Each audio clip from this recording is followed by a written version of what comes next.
I'd have the footage without having to like record it off of the shares on my PS5. But then I forgot I restarted the damn thing to install updates, and it wants me to log in and do a whole bunch of crap. So I was like, never mind. That must be the breach Adon talked about. Okay, so you're not gonna. Okay, so you'll just use and for audio, you'll just grab the audio from Nick's stream. From Nick's stream. Yeah, that's what I usually do when I need to grab a clip for later. Alright, Okay. so Miles asked me what my prediction was for how this is going to go down. Maybe we'll save Batman, but I'm not guaranteeing it, and I'm placing bets that there is no cutscene or like a real ending. Oh hey. Yeah, honestly, I'll give you mine once the cutscene's done. I haven't started it yet. I need to put sleep to Miles, put it in. I have some really bad news for you. What? I am feeling really lazy today, so I don't want to get up and put the Suicide Squad disc in my PS5. Mm-hmm. And I also may have tossed my PS5 disc in the shredder, so I can't really play the game anymore. Wait, what? Yeah, I can't play anymore, I'm sorry. Did you? What if I did? Where the hell did I put my Suicide Squad disc? Anywho, Did you? I think maybe you took it downstairs. Oh yeah, I did because we were recording a sketch for the video. Hold on a second. So Sorry, Nick, did you? Oh, go ahead. I had like 15 minutes to dick around before the stream started. You'd think I'd have been better prepared. Wow, they're just dumping Deathstroke's backstory in this cutscene. You'd think they would have done the first time. So, I'm a goddamn killing machine. He's a goddamn onion. That just makes me think of the line from Aspar All-Star Batman and Robin comic where Frank Miller constantly has Batman saying, "I'm the goddamn Batman." And then, once he realized that it had become a meme, he has everyone else say, "It's the goddamn Batman!"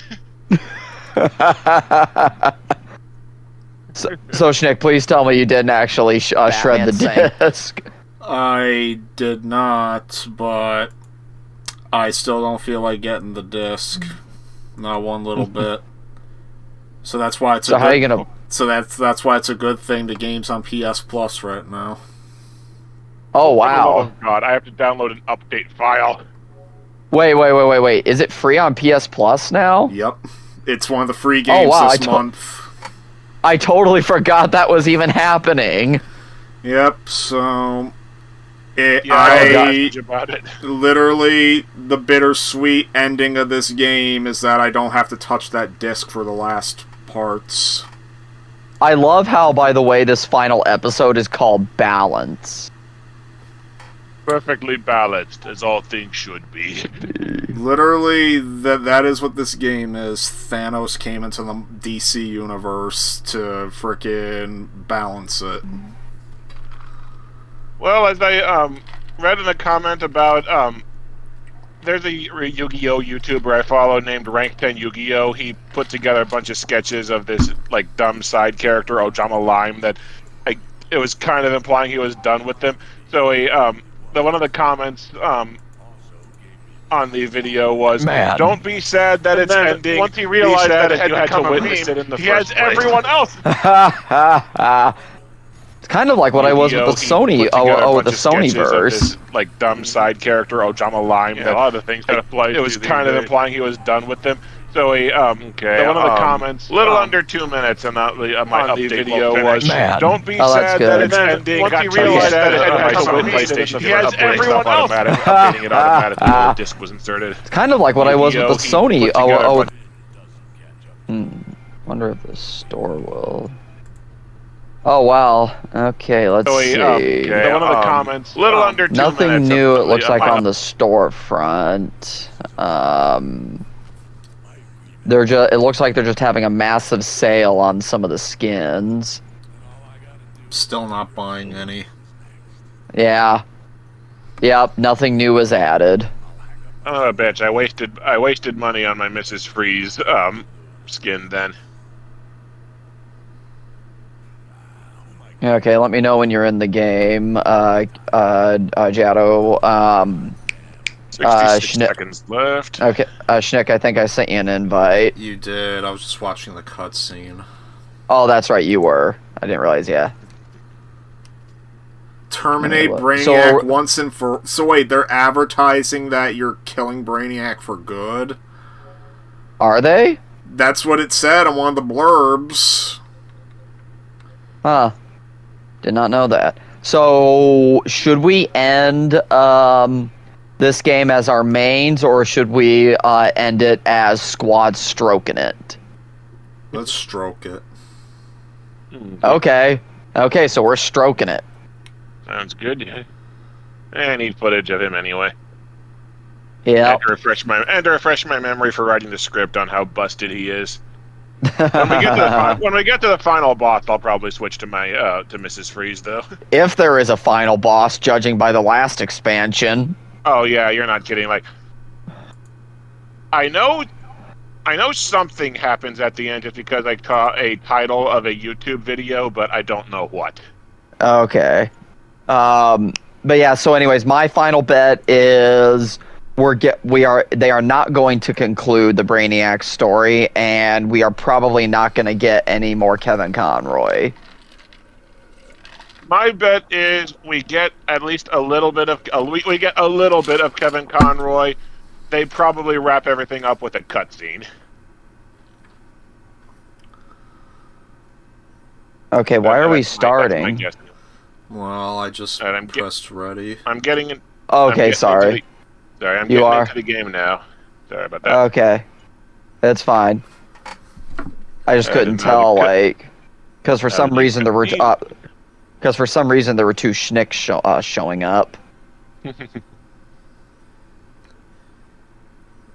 Come on, sign me in, you little piece. Oh, there it goes. That's fine. Oh, jeez. Yep. So, Jado, what's your final? I forgot what you say. What's your final prediction? My prediction is we get a little bit of Kevin Conroy, and it ends with a cutscene. I'm stroking it. Let's stroke it. Okay. I just checked. Stroke. I just checked the. Somebody on Twitch is saying worst case scenario they AI generated Kevin Conroy's voice. Oh, I hope not. And I'm pretty sure they didn't, because I thought I had read they did actually manage to collect enough material before he died. Yeah, I mean, it's like on one hand it'd be very disrespectful and they have the material. On the other hand, this is Warner Brothers, so you can't really put it past them to do that.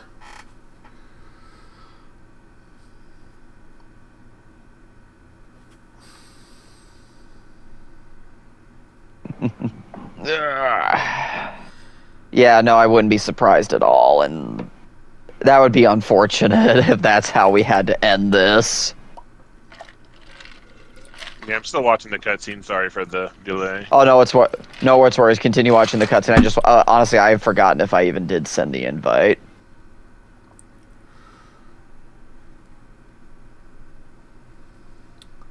So there was a bit of foreshadowing in that cutscene where they said something's nipping at his heels, which Huh.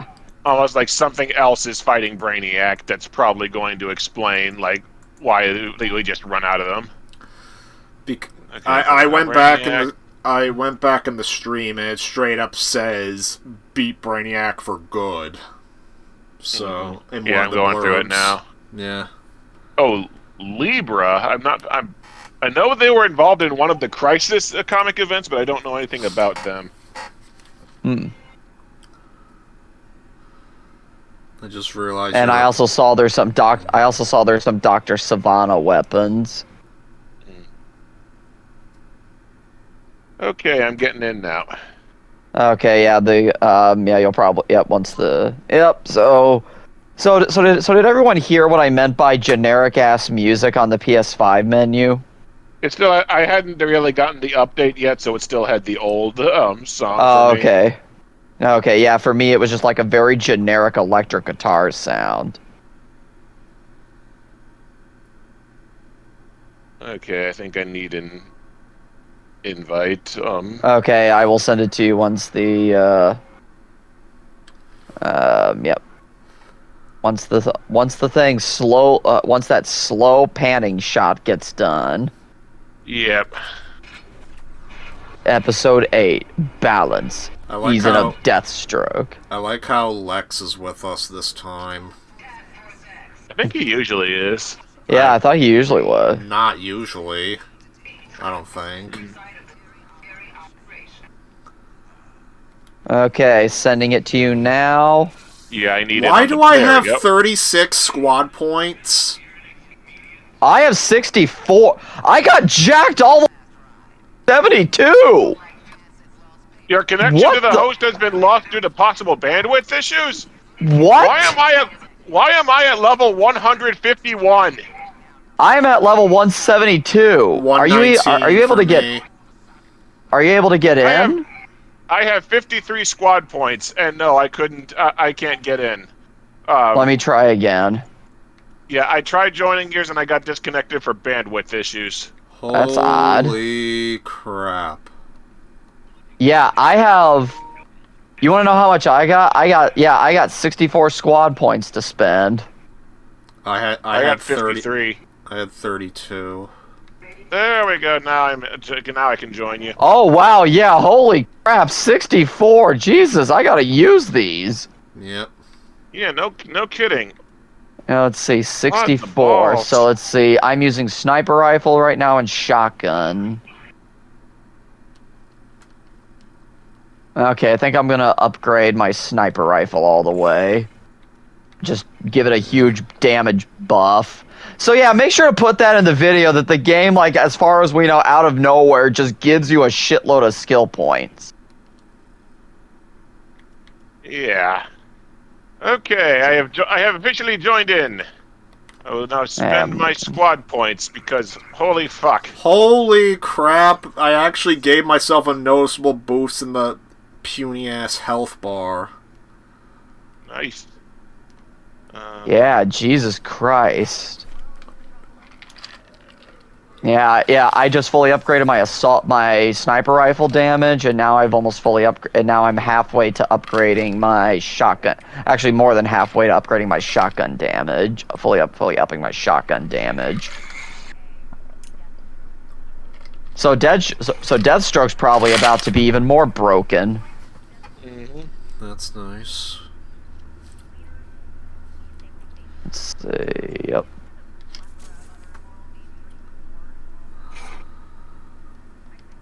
Okay, I need to refamiliarize myself with how Deathstroke works. So, okay, so L1 is the infinite dash, so that's broken. R1 does the dash, kind of the slingshot thing that had people saying he was a rework of Captain Boomerang. Okay, Yeah, and L1 is the L1 plus infinite dash. X is a super jump.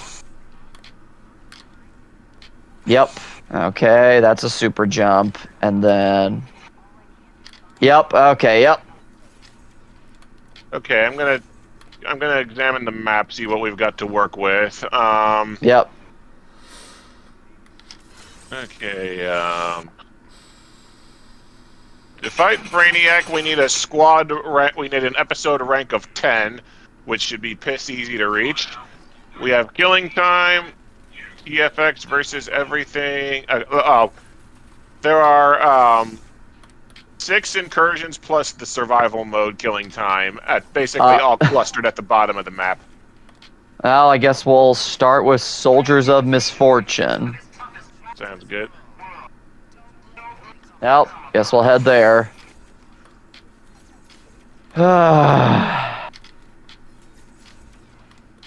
So, who's ready for this? I am. I'm. The anticipation is killing me of what exactly they dug out of their ass to end this. I still love, how Deathstroke just has an unlimited sprint. Yeah, Deathstroke is the Flash for no reason. Which that's something that I'm really going to drill into. We had 4 DLC characters, all were wildly varying power levels. We had Janker the Gay Blade, who was pretty much just average with the pre-existing characters. We had Mrs. Blue Muscle Mommy, who was better at everything than everyone. We had who I'm Lawless, who like is complete crap, and then we have Deathstroke, who's completely broken. Yeah, like I remember Deathstroke's like when his squad ultimate activates. I remember We that all like have the same gun, so it's like oh yeah, oh wow, well, yeah, wow. We do. oh wow, those first few tones it kind of sounded like the new Superman trailer. Oh yeah. Wouldn't that be hilarious if that's what that was? If they just started playing that to be like, remember the good things that DC has in the pipeline. Oh, By the Schnick, way, oh, go ahead. I was just gonna tell Schnick, on my last play session I did of Silent Hill 2 Remake, I got a little bit of ways into Brookhaven. Oh yeah. And the story's definitely really picking up now, especially now that Maria's entered the picture. Oh yeah. sorry, I associate Maria with the dead girl from Sonic's from Shadow's backstory. Oh. It Wow, really feels like we should have spawned in by now. I want to say more about Silent Hill, Maria, but I can't.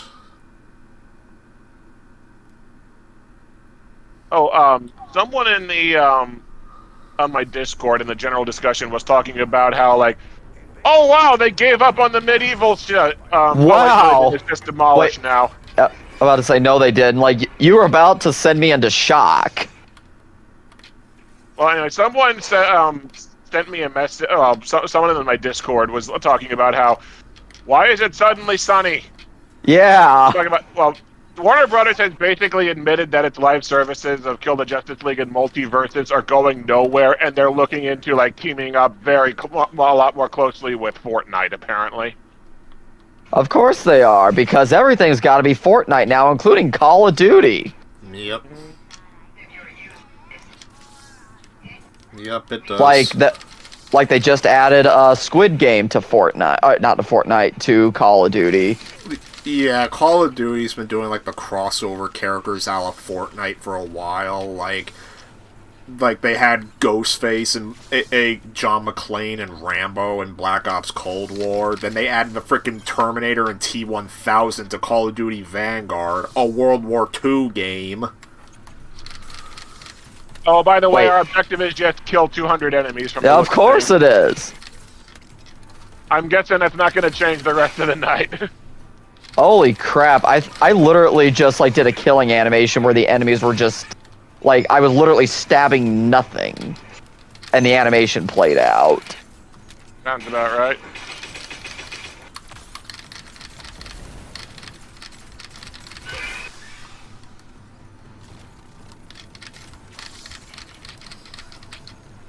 Oh, by the way, Miles, bad news about our Resident Evil group watch. The library doesn't have the Resident Evil movies. Ah, damn it. Good news about our Resident Evil watch. I had a coupon and V-Stock had a 4-pack, so I got all 6 movies for $12. Awesome. Well, that makes me happy. Well, I got two big watch parties this week. On Sunday, Schnick and I are going to be starting the Avatar: The Last Airbender series, and then Monday night, you and me got starting Resident Evil. Yes. And yes, Schnick, if you're wondering, it is the Paul W.S. Anderson movies. Yeah.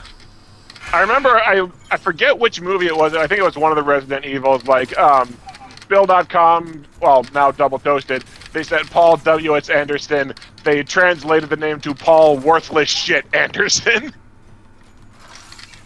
Yeah, that's Like, I still cannot imagine why George R. Martin, out of all fucking people, is doing a movie with Paul W.S. Anderson.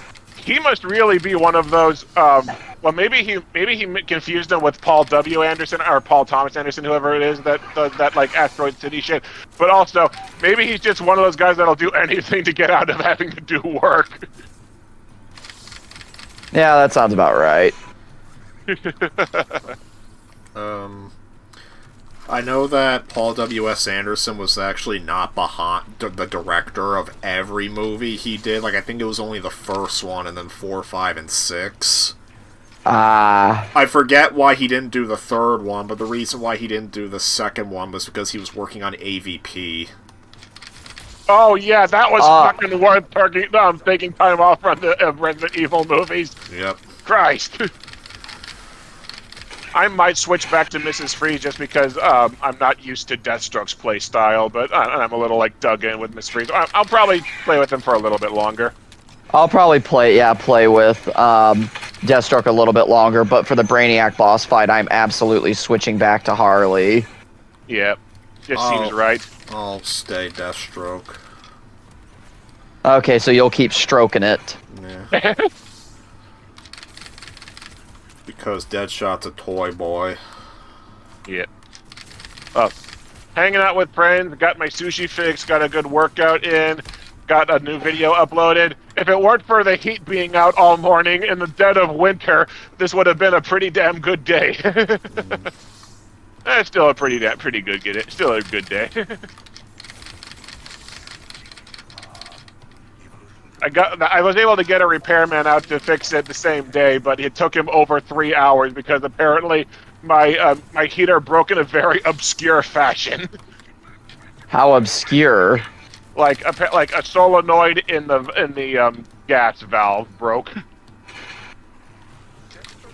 And then he got a replacement, but even the guy at the shop wasn't sure what replacement goes in there, so he had to go back and get another one. Swear not all my damage is registering. Oh, is that bad? Is that bug still here? Yep. I haven't noticed it, but it would not shock me. Where's the exit? Oh, there it is. Oh, yep, there it is. Yeah, just like Deathstroke's traversal better than Deadshot's because he can go a lot farther. Oh yeah. Oh, and he can also hover more. Yep. Yeah. By the way, speaking of muscle mommies, the character that's the ire of certain people on the internet from Dragon Age Veilguard, I found my new favorite video game muscle mommy. Their name is Tosh. What the? Wait, please tell me this. Oh God, sorry. Same animation he used to have. Okay, for some reason I thought it was glitched out, like to where the like it was one of those like the game had glitched out on the victory screen, which it has done. It has done, yes, but I love how Harley just kicked her foot. I guess Deathstroke's just sitting down to meditate. Honestly, the way Harley kicked her foot that one basic mission got us 1.5 levels. This isn't going to take long at all. Oh yeah, not at all. The way Harley Quinn kicked her foot and it looked like how she was in pain reminded me of like in the Lord of the Rings trilogy in the second movie when 2 of the hobbits get taken. Viggo Mortensen like kicks an orc helmet, and by the way, that helmet was real and it weighed a lot. I've heard of this story. and it was real steel, and Viggo Mortensen legit, I think, broke his toe. He did. Like, they did several takes of that shot, and the shot that Peter Jackson was happiest with, he screamed out in pain. He screamed, he screamed out like he was really emotionally agonized. He screamed out because he shattered the fuck out of his toe when he did that.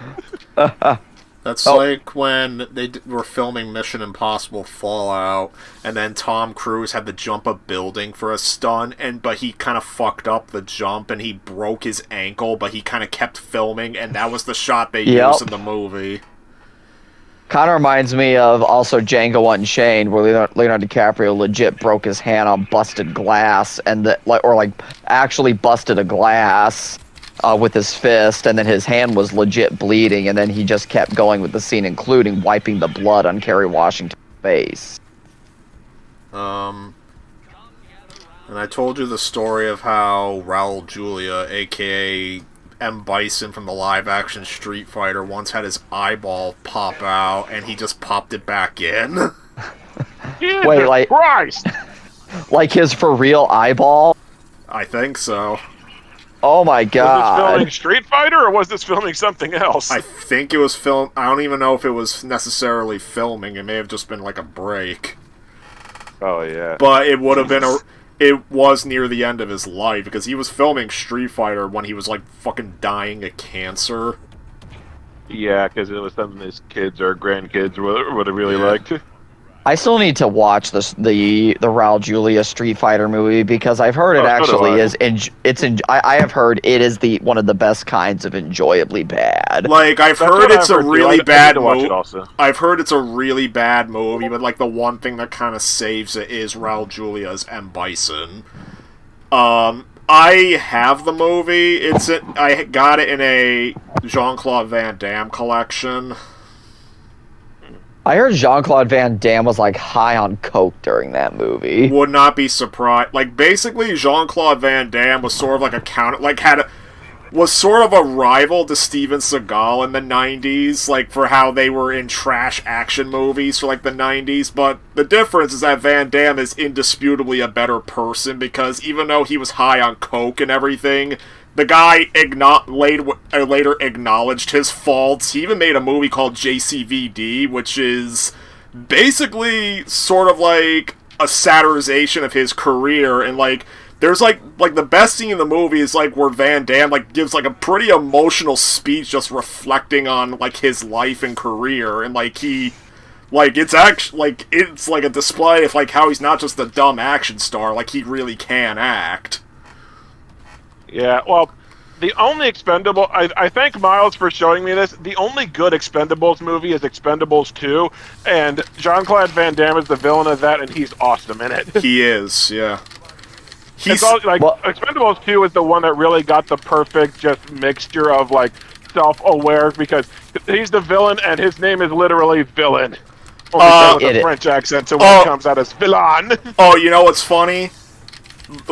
Another reason why Expendables 4 sucked is because they didn't go with Van Damme's idea. Because Van Damme has repeatedly expressed interest in coming back to the Expendables movies, even though his character dies in Expendables 2. His thing is, well, Mike, I played Jean Villain in Expendables 2. You can bring me back as my twin brother, Claude Villain. Oh, that would have been awesome. No, I agree. A Perfect. twin brother reveal wouldn't have been any less stupid. Would have been any less stupid than Sylvester Stallone surviving that crash. Yeah, Expendables And then 4... they pretend the whole movie... Sorry, go ahead. No, like, Expendables 4, I was gonna cut it some slack, and then they had that stupid twist with Stallone, and I was like, yeah, this is bad. Yeah, I think Double Toasted said the exact same thing. They were almost going to cut its slack, and then that twist happened. Because when they do the fake out with Stallone's character in that movie, it's like, it legit has emotion to it, and then they ruin it.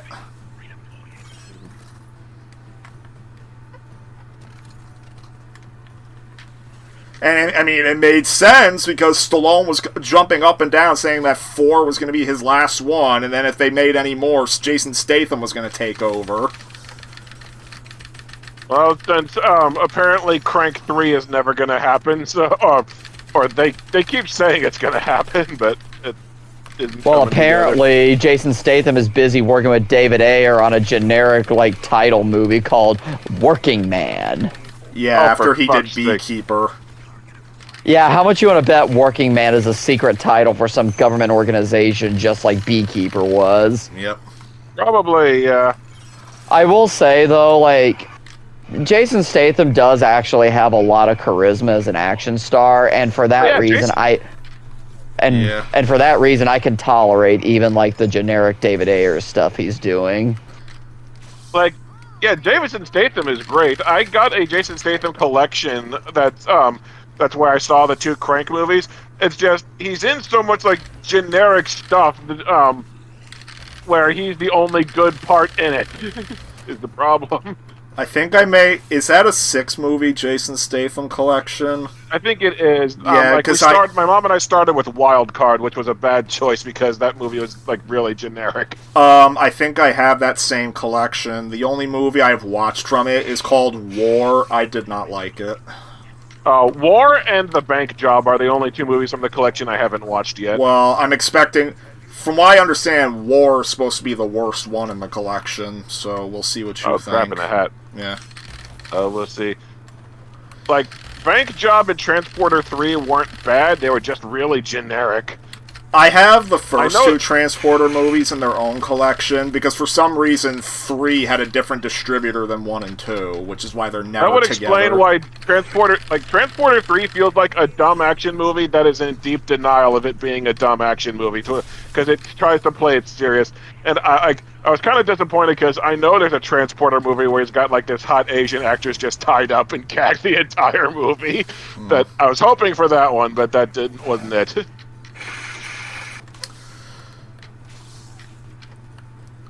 I'm just, like, the one big discovery I made of Jason Statham was finding out he was in the Steve Martin Pink Panther.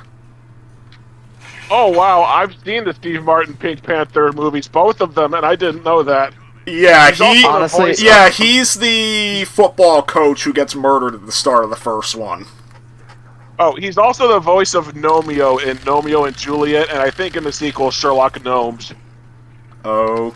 No, Nomeo, I think, wasn't he James McAvoy? I thought so. Okay. I know he's in Yeah. that because the Cinema Snob made a big deal about being forced to see it. Yeah. So maybe I remember- I guess he's in that, but he's not in the main character. My Yeah. bad. My favorite Jason Statham like comedy role that I've seen him in, because like he has an amazing line, is in the Paul Feig movie Spy.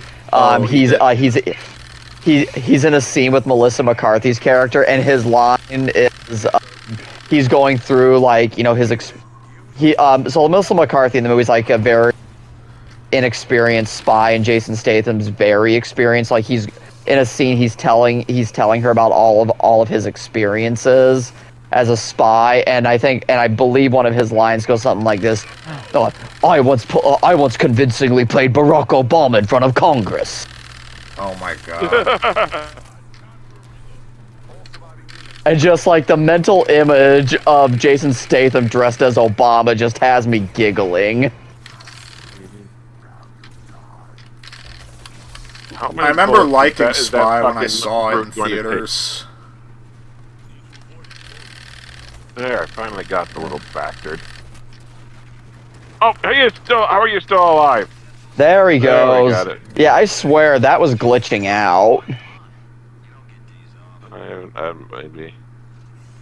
Come on, you don't get days off.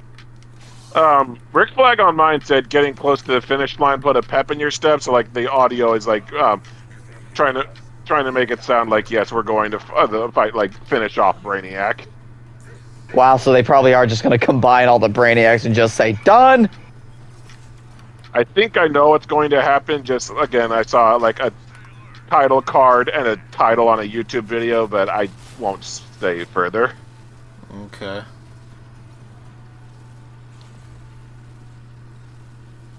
Like I think I know what's going to happen, but I don't know. What does it mean, Precious? It means quote that again to my face and see what happens. What does it mean, Precious? Oh wow, the portal didn't like the game glitched to where the portal didn't appear, but it does still teleport you out, or at least on my end. By the way, this morning I did have the thought of, what if they just didn't have any incursion missions? They just said, "Here, go fight Brainiac. Fuck it." I would have laughed. That would have been funny. It would have been funny, yes. Oh, Schnick, by the way, I just remembered something. When I was visiting Jado we had a great thought for the three of us for the ending of the video, and when he plays the clip from Batman in the Animated Series of, well, that was fun. Who's for Chinese? We at some point, the three of us at some point, need to separately take short video clips of ourselves eating Chinese food, and then that's going to go in with the clip. Holy shit, that actually could work, because I have some leftover lo mein in the fridge. Yep. So there you go. I'll need Chinese food soon and have a video of me eating it. Yeah, I need to. just I'll like- even just like I'll even film it, keep the container. Just film it like in like portfolio mode. I can have the just side by side the three of us eating Chinese over like the ending and the like thumbnails that appear at the end. Yeah, thank you for telling me that now, so that I'm able to do it. Yeah, I need to get some Chinese food to record that, but Oh, what shouldn't the take too long. hell? What? I got another sniper rifle thing. I'm trying to figure out if it's Dr. Savannah's magic bullets, and it says it's better than my current rifle. I may actually. I remember Dr. Savannah try was Mark Strong's character in Shazam. Yes. And I don't know a thing That- about that because I've never seen Shazam. And Shazam is really good, actually. Like, it genuinely is really good. Like the first Shazam is really good. The second one is very okay, I think. Yeah, I would agree. I do not disagree with that assessment.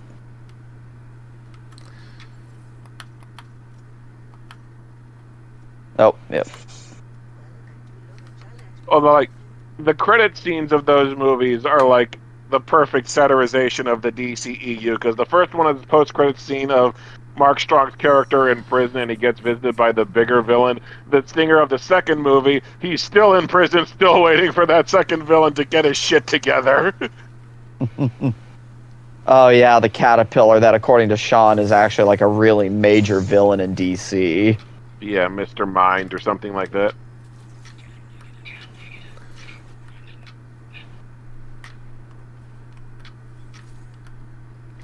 And then, on yeah, the subject and then of- like he's at. oh, Oh, go ahead. Oh no, go ahead. yeah, Go ahead, Schnick. You could say because it's my thoughts, not like kind of related, but not really. I was just gonna say, and then the second post-credit scene is Shazam is asked to join, like, I think Task Force X, and he acts He's got like, to join the Justice Society. oh yeah, the Justice Society, and he's like, the Justice League. Like, he keeps mistaking it for the Justice League.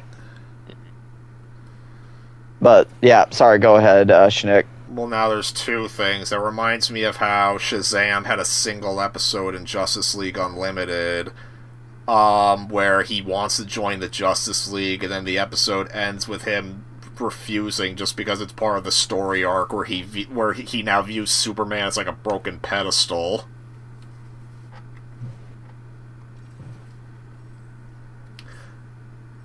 Because that was like deep in Justice League Unlimited's Project Cadmus story.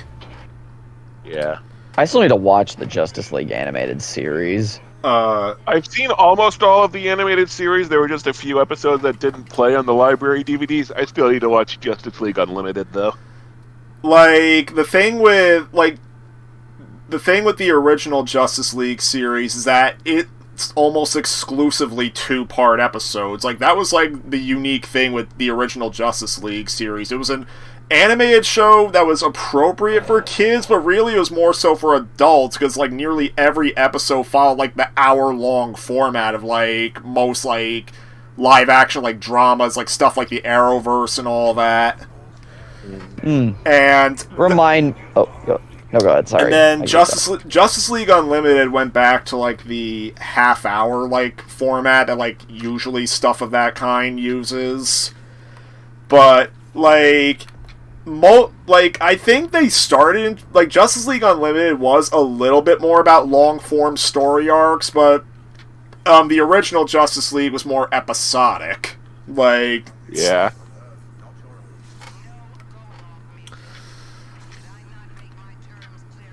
like every episode pairs like their own story. That said, some stuff in the original Justice League does get resolved, and like Unlimited is really like tying up a lot of loose ends from the DCAU, because it also revisits the kind of cliffhanger from Superman. It gives Batman Beyond a finale, if maybe a bit weird.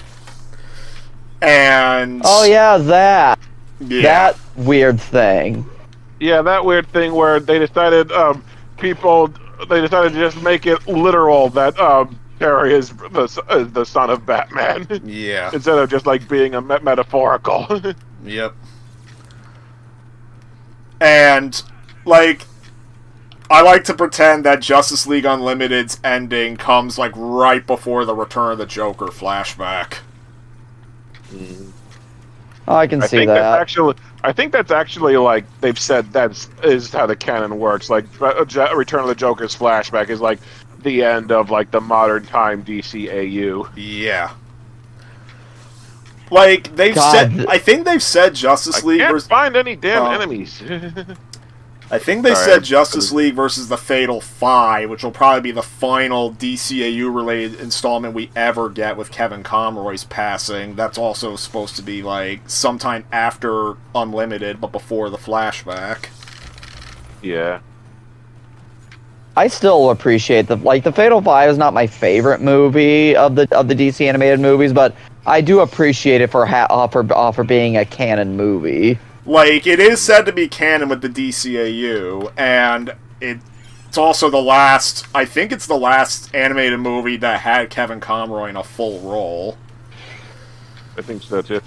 Like, Yeah. I had to see Fatal Five twice before I really like appreciated it, because like being a fan of the Legion of Superheroes cartoon, it threw me for a loop that I was expecting them to have a big role, and then they only had like one team member accounted for in the aside until the very end. So it's like well, also because it just puts the focus on like characters that had not been part of the Justice League cartoon before then. So it's like really threw me for a loop the first time I saw it. I appreciated it a lot more the second time. I did find it odd that Miss Martian appears in the movie when I mainly know her for Young Justice, not DCAU. So yeah. But it's weird because it's weird because Beast Boy's one of the main characters in Young Justice, at least starting in Season 2, and then starting in Seasons 3 and 4, he's voiced by his Teen Titans voice actor, I'm pretty sure, except he puts on a completely different voice for it. That's weird. Yeah.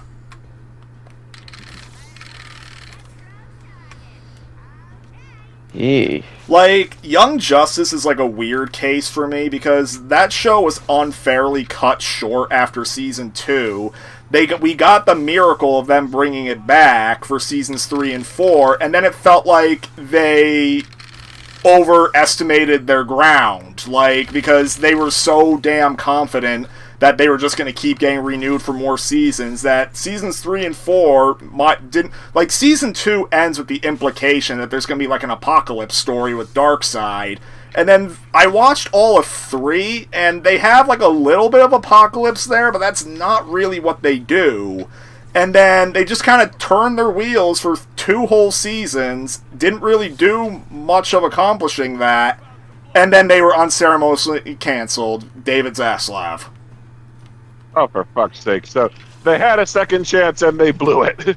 More or less, at least from my I have not seen Season 4. All I know is that 4 doesn't really have a real ending, either. The only thing I remember of Young Justice is the episode where Superboy and Miss Martian go undercover as criminals. I know that one. That's in the first season.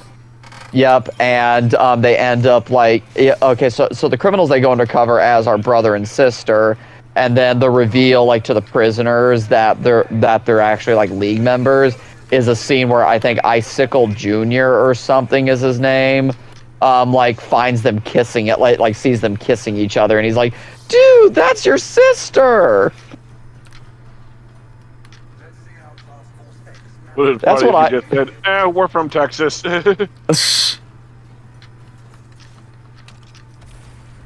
I'm from Alderaan. It's like the Mississippi of the galaxy. I have not seen any of Young Justice. I know. I don't know if it has a Kinect game. There's some weird game I'd never heard of that someone was requesting. There was a game called Young Justice Legacy on like the PS3 and the 360. Basically, what little I saw of it, it's an Ultimate Alliance clone. I heard that's also the same thing. There's like a Justice League game from the PS2 era. Oh that's yeah, also, Justice League Heroes. Justice League Heroes. Which by the way, Schnick, can you throw that in like whenever you? And again, seriously, no rush, because I know it's a long list. But that long list I sent you, can you throw in that Justice League game to the mix? Yeah, like I can do that. Like, you know, you want an example of how unfamiliar I was with DC as a franchise. When I played Justice League Heroes, the only villain in the roster I could recognize was Brainiac. Wow. Like, there's a bunch of villains in the game, it's just you won't know them if all you're really familiar with is Batman, because it was as if the Bat embargo infected Justice League Heroes as well. No Batman characters other than Batman himself appear. So not even Joker? Not even Joker. Wow. I remember if I played a little bit of it with my friend Ben, a long time ago. Like early on, they teased that you're going to fight a clone of Doomsday, and I think they ended up sending Green Arrow to fight him. Like, it's interesting to note, Justice League Heroes is one of those games that for no reason got bonus content on the PSP version. In this case, it was adding another character with Supergirl. Reminds me of how I think the PSP version of Star Wars: The Force Unleashed also got like a movie duel mode. Yeah, like because the PSP version of Force Unleashed, I think, also had like a couple of bonus missions that adapted scenes from the movies, but I don't. Yep. Mm-hmm. That was only on PSP, wasn't it? Yes, it was only the PSP version. Yeah, and then you have the PSP version of Marvel Ultimate Alliance had a bunch of bonus content. There were 4 characters. They had the Yelena version of Black Widow with Natasha as an alt skin. They had Hawkeye, who was later added to the 360 version as DLC. They had the original Captain Marvel, so, like, I think who was meant to be Carol Danvers' mentor, like, that blue alien guy. Huh. And then they had another character called Ronin, who I think is supposed to be the identity Hawkeye has in Avengers Endgame. Yep. Mm-hmm. Well, is it Ronin spelled R-O-N-I-N, or is it Ronin spelled R-O-N-A-N? R-O-N-I-N. Okay, then yeah, that's Hawkeye from well, game. Like, or and the identity. So it wasn't Hawkeye in the identity in Ultimate Alliance. It was like some woman, I forget. But she is But the thing is, the Ultimate Alliance version of Ronin was one of my mains I would always play as in the PSP version, because she had an attack that could utterly slaughter enemies and bosses. I'm surprised that wasn't even added in the gold edition of Marvel Ultimate Alliance. I'm sure there's a mod to get her on the PC version, but yeah. I really hope someday it comes back to console, but speaking of Marvel Ultimate Alliance, I still got that heavily modded PC version you got for me that I'll need to play through. Yeah, when I was visiting Miles, I put my modded Ultimate Alliance on his PC. Basically, it replaces all the characters with non-Marvel characters. Like, some of the characters I put in there include RoboCop, the Terminator, John Wick, Nathan Drake from Uncharted, Master Chief, a couple of Sonic characters, Solid Snake. Like, I've done a bunch of gameplay videos of it on my channel. I should probably do more of them because I never finished my playthrough of it. Like, serious, like, speaking of Marvel Ultimate Alliance, legit, I I will bring it up every time. That plot that they came up with for the first game is worthy of an MCU movie. With Doctor Doom and everything, yeah. Like, oh yeah, go ahead. if I could say, Marvel's, like, the DCAU is what would later introduce me to, like, the proper lore of DC Comics. For Marvel Ultimate Alliance is how I learned of, like, the wider Marvel universe outside Spider-Man. Like, Yeah, I kind of learned the Marvel Universe piecemeal. Like, I got Spider-Man from Spider-Man on the Nintendo 64. I got X-Men from X-Men Next Dimension. Most of the rest got filled in by, like, starting with the movies. yeah, like, Ultimate Alliance 1 is actually, like, even though its story is, like, not extremely deep, it actually is a really good introduction to, like, the Marvel Universe, if only because every simulator mission you can get for every character comes packed in with their backstory. There's all these quizzes you can take that, like, fill in, like, the blanks. You can, like, talk to the characters and they just casually talk about themselves. Like, Yeah, I exposed Jado a little bit to it when I visited. Like we played a little. you have the gold edition on 360, right? Because Correct. I saw the copy in front of the TV in a picture he sent.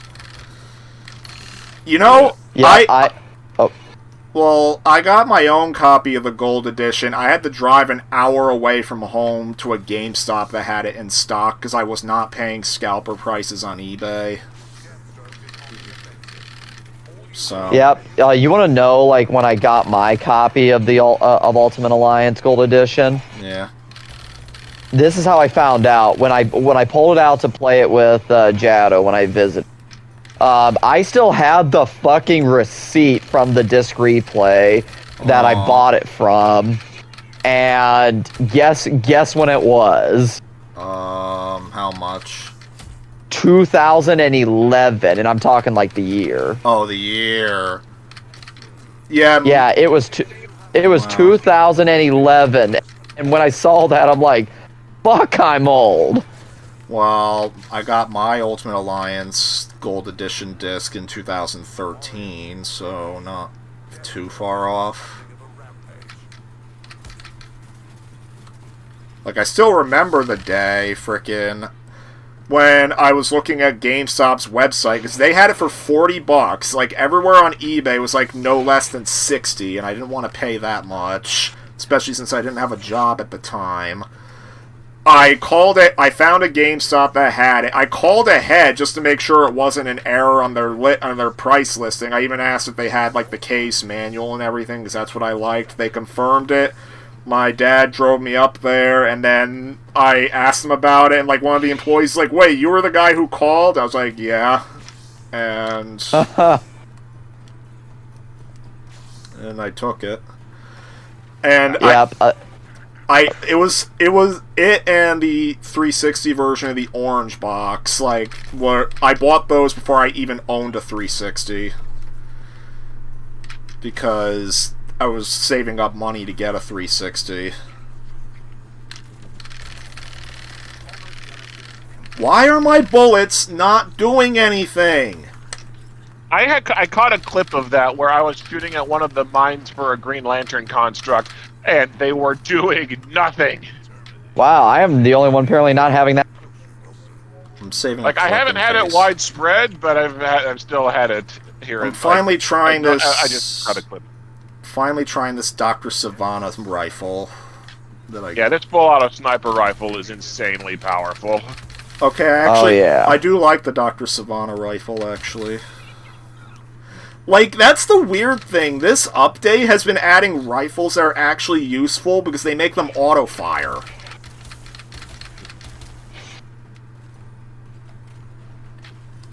You know what? If this wasn't the Deathstroke update, I swear Revolver Ocelot would be on this game. Because he'd be like, don't even think of using auto-fire or I'll know. Because, Miles, did I explain to you what would happen during the torture sequence in MGS1, yes? Yes, I think you said... I'm trying to remember exactly what you told me, but I remember you told me something about auto firing. I do remember that. So and that, yeah, he would know. basically, if you try to cheese, so Jado, because since you are uninitiated, there is a torture sequence where you either have to submit to the torture, which gives you a bad ending, or you have to survive it by mashing the circle button as fast as you can so that your health doesn't drain all the way. The game is programmed to recognize when you're using a turbo controller, because if you try using a turbo controller, the electricity gets jolted up, your controls lock, and you just watch as your health goes into free fall and dies. Damn, like the Kojima was like, "Fuck you." Pretty much. That's the name of the old MGS games. They are programmed to take advantage of the hardware in creative ways. Yeah, and then the first game, my one problem I will say with the first game is I fucking hate the backtracking in the final section. Fuck that. Are you referring to when you have to get the sniper rifle? No, it's when I have to, like, go get all those, like, I think 3 key cards or something. And Oh, I think, yeah. like, that I hate with a burning passion of a And thousand yet, people suns. will always tell you that the Twin Snakes is worse, even though the Twin Snakes actually made efforts to reduce the backtracking in that way. Yeah, Twin Snakes made itself better, but that makes it worse because because the old dated design was on purpose. Huh. That's a riot. Okay, looks like we got... Holy fuck. This What? grenade I just picked up, it has 418,000 damage. It says What? But It says grenades deal 1,600% more damage, but cost 16% of your shield to use. Holy shit! So yeah. basically, you hurt yourself Oh, by fuck, using that I'll do it. grenade. Yeah. Yeah, but it's only like a sixth of your health bar. Yeah, and I'll take that. the game liberally hands out shield regen. Especially since I pumped those free upgrades that we all got with squad points. Yeah, fine, I'll try it. I pumped a lot of it into shields. Yeah, I think I'm going to... can we actually go back to the Hall of Justice real quick so I can apply an affliction to it? Oh yeah, sure. Somebody is asking if they should pick up the Twin Snakes. I mean, sure, it's really expensive. Expensive as shit, yeah, is what you've told me. Yeah, Miles, that's why I was offering to put Dolphin on your computer, because, yeah. You know, I probably should have let you do that, honestly. I'm kind of kicking myself for that now. Well, I could always walk you through it later, but, yeah. Yeah, because honestly, I have been thinking of the Twin Snakes remake. Yeah, like... I put the fast travel command in for the Hall of Justice. I don't know if it's actually gonna work or not. It should. Oh. There it goes. Yeah. Like, the reason why people harp on the Twin Snakes is because it puts in MGS2's gameplay refinements, but people criticize, oh, but they didn't redesign the game to work around it, so it's too easy.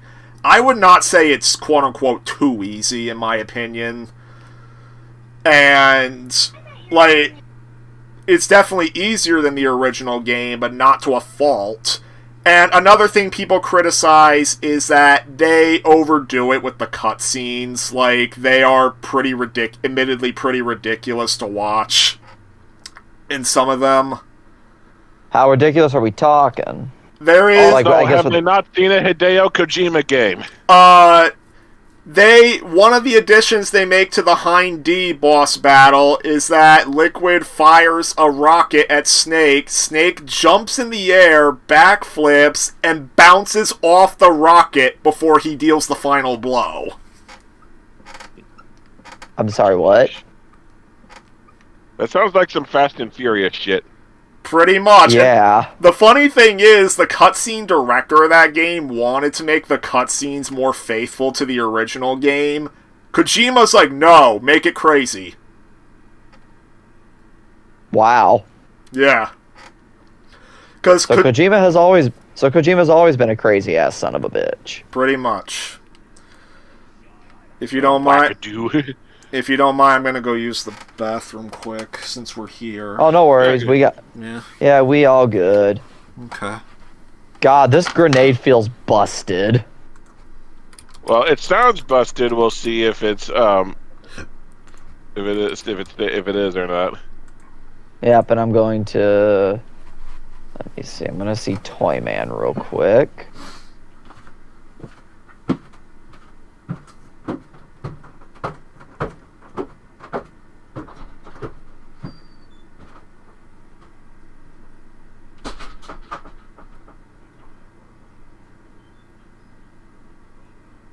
Let's see. Grenade, 20% explosion radius. Ah, damn it.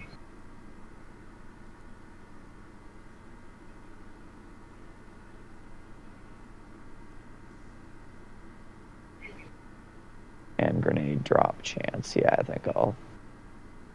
Well, Yahtzee, formerly of Zero Punctuation, now of, I guess they call it, fully Ramblematic, or Second Wind, whatever. He finally did an episode of Batman, Arkham Shadow. He said, he said that it was like, so we're not getting, we're still getting We Have Batman at Home, not true Conroy Batman, but what do you expect? Poor fucker's dead. Oh, wow. Fuck. Yeah. Damn. Yep, I think I'm going to take Deathstroke out probably for one more mission, and then I'll probably want to switch back to Harley.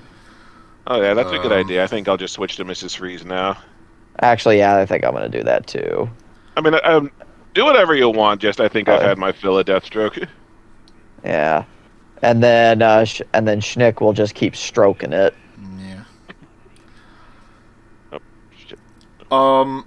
Miles, there actually is one thing that I think the Twin Snakes fixes with the cutscenes, kind of.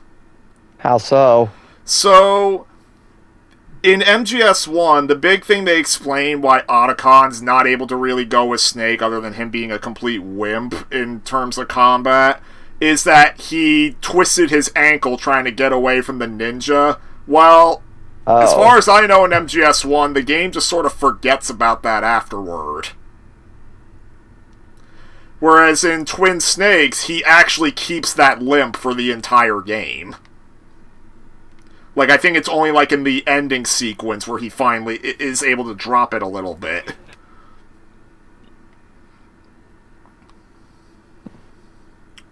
So, little continuity error they fixed, but that's about it. Let's see. I think I'm gonna And add that. I have to grab Deathstroke's new grenade and new busted grenade and give it to Mrs. Freeze. I'm gonna give mine to. I'm gonna give it to Harley. Miles, if I set you up with Dolphin, there's going to be a game you're going to have to take as by proxy. What? You're going to have to take Shrek Extra Large. Is that the movie game? Remind me. It's not a movie. It's not. It's technically it's supposed to be a movie game by virtue of it originally being called Shrek, but yeah, it's not based on any of the movies. I also assume it's not very good. No, it's not. You ever watch my Let's Play of a Shrek game? I think I did a long time ago for charity. I think I vaguely remember it. It's that. Oh, great.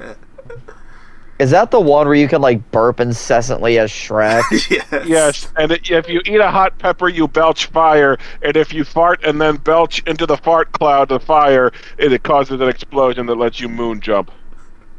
Oh my god. I'll let you know that it's at least my theory that game was actually not meant to be a Shrek game because it has hardly anything to do with the movie. Oh wow.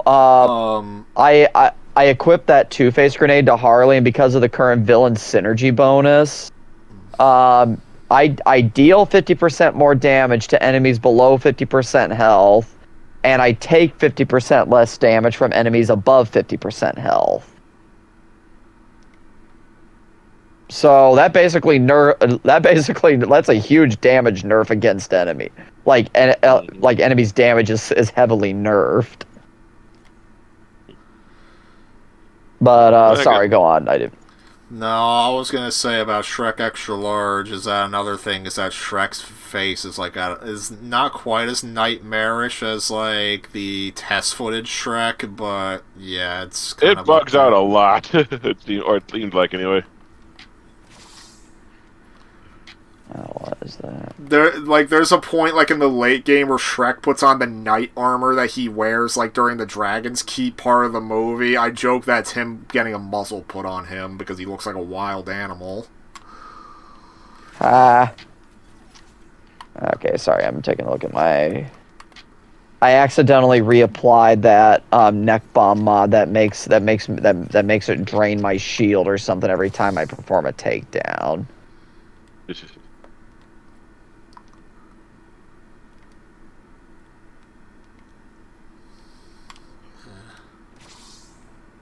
Alright, I got squad points.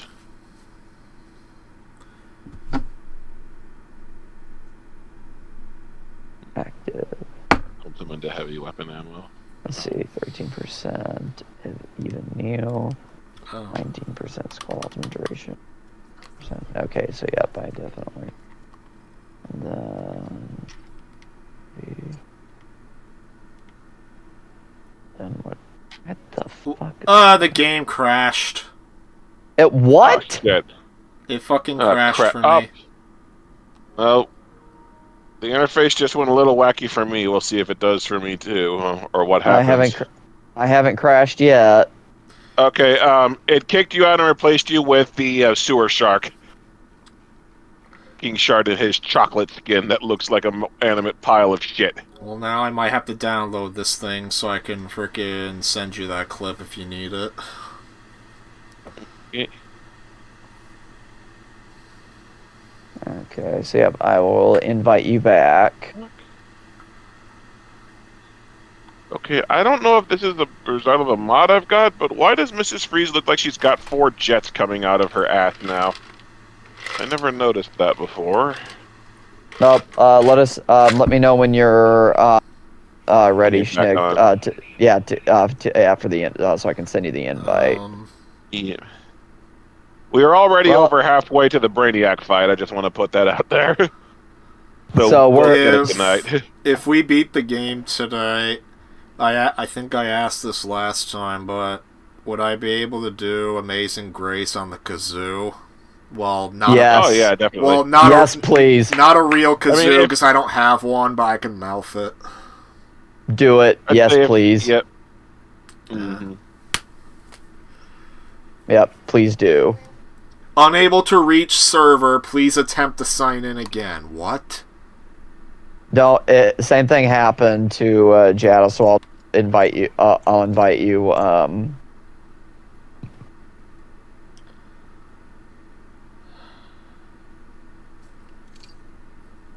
Alright, now it's trying to sign in again. Yep, I should So- be able. Yeah. Sorry, you were saying my bad. Go ahead, Jado. And then I was just looking at total enemies killed that I've got are 16,975, as Mrs. Freeze is almost 7,000 of those How do you find that? Alright, Miles, under invite looked. me. I'm in. on the menu. Okay. Okay, gotcha. I'm just scrolling over. Oh,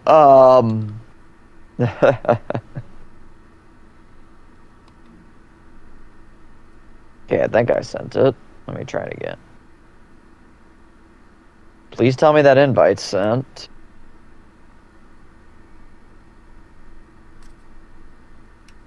Schnick, did it send? I'm not seeing it. Huh. That's odd.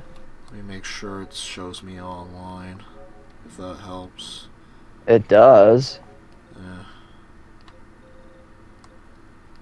I seriously can't tell if, like... This is really weird.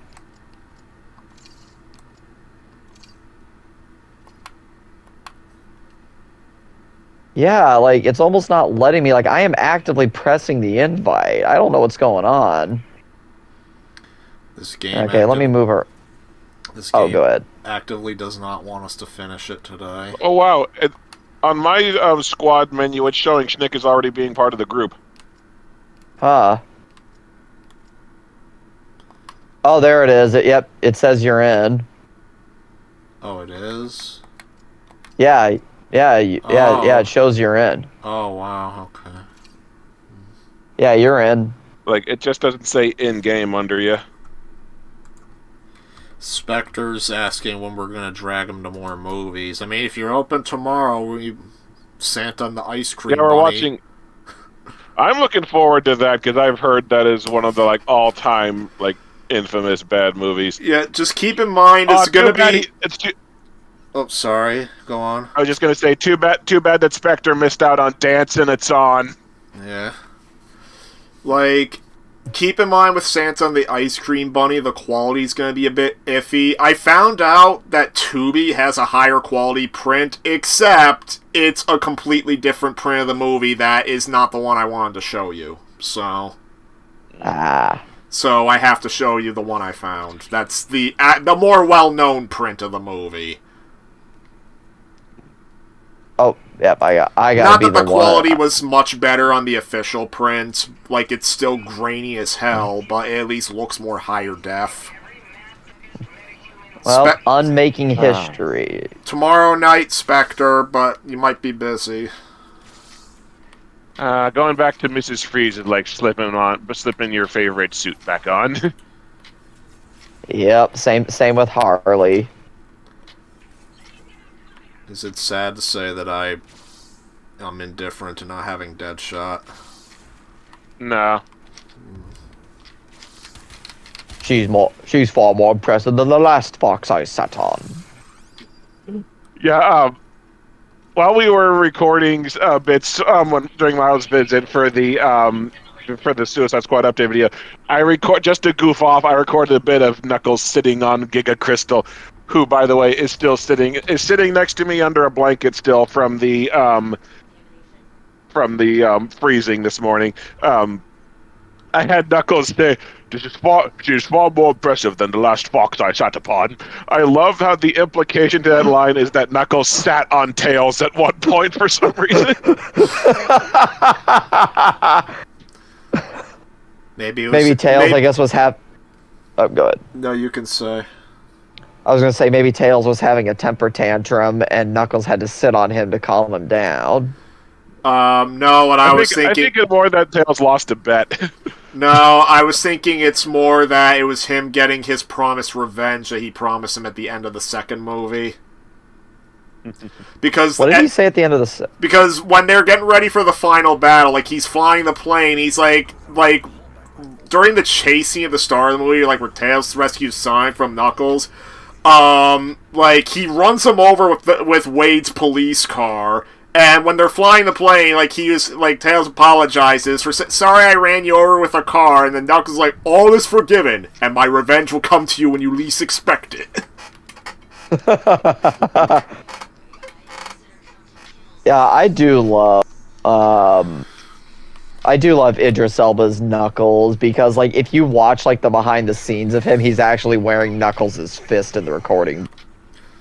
It's just really funny that Idris Elba and Keanu Reeves were easily freaking celebrity stunt castings, except it's a rare celebrity stunt casting where they're not just there for the paycheck. Like, they understood the assignment, they're happy to be there, they roll with it. Yeah. Like, Keanu Reeves gives off that vibe anyway, but Idris Elba, you didn't know, had, like, that voice acting chops. Yeah. Not usually, well, anyway. Anybody who watched that fuck-awful Clone Wars movie can attest that voice acting and regular acting are two very different skill sets. Yeah. Yeah, because Samuel L. Jackson is pretty horrendous. Oh, I was thinking Christopher Lee. Oh, I thought Christopher Lee was fine. Well, it's funny, because that's not even Christopher Lee's only voice acting role. Like, he played one of the major characters in the Kingdom Hearts games for like a couple of them, and he was like one of the big celebrity voices in that. I mean, they replaced him with Corey Burton, who's like a stand-in for Christopher Lee and a lot of stuff, but still. And Corey Burton is really damn good as Count Dooku, I might add. Yeah. But actually, Corey Burton has actually been the Count Dooku when it's not been Christopher Lee pretty much. Yeah. I just think of Corey Burton. I like the role I think of right off the bat is Brainiac from Superman the Animated Series. Yeah, he does play Brainiac there. Man, this grenade is hot as fire. Did I haven't tried it yet. When you bring up the Clone Wars movie, did I ever tell the story of how I was saved from watching that movie in theaters? No, you do not. You have not mentioned it. So, 2008, the year it came out, was like when I became a Star Wars fan. Like, that's when I played Lego Star Wars. End of the year, I would finally get the movies on DVD. Well, I wanted to see the Clone Wars movie in theaters, so like my dad was like hyping it up for the week because every week, because this was when I would stay in a summer house, and my dad would only be there on weekends. Well, my dad was, before he came up for the weekend, he was like hyping up, oh, we're gonna go see it over the weekend. Then, Friday night, we go to this party at the pool my gram normally worked at, and absolute last minute, my sister enters a swimming competition. And my dad is like, oh, her competition's in the morning. She's gonna do it, and then we're gonna go. She does the competition. My dad decides to stay because he's butthurt about my dad's like butthurt competitive about how she didn't place first in the competition, or at least I don't think so. So he wanted to go swimming and coach her.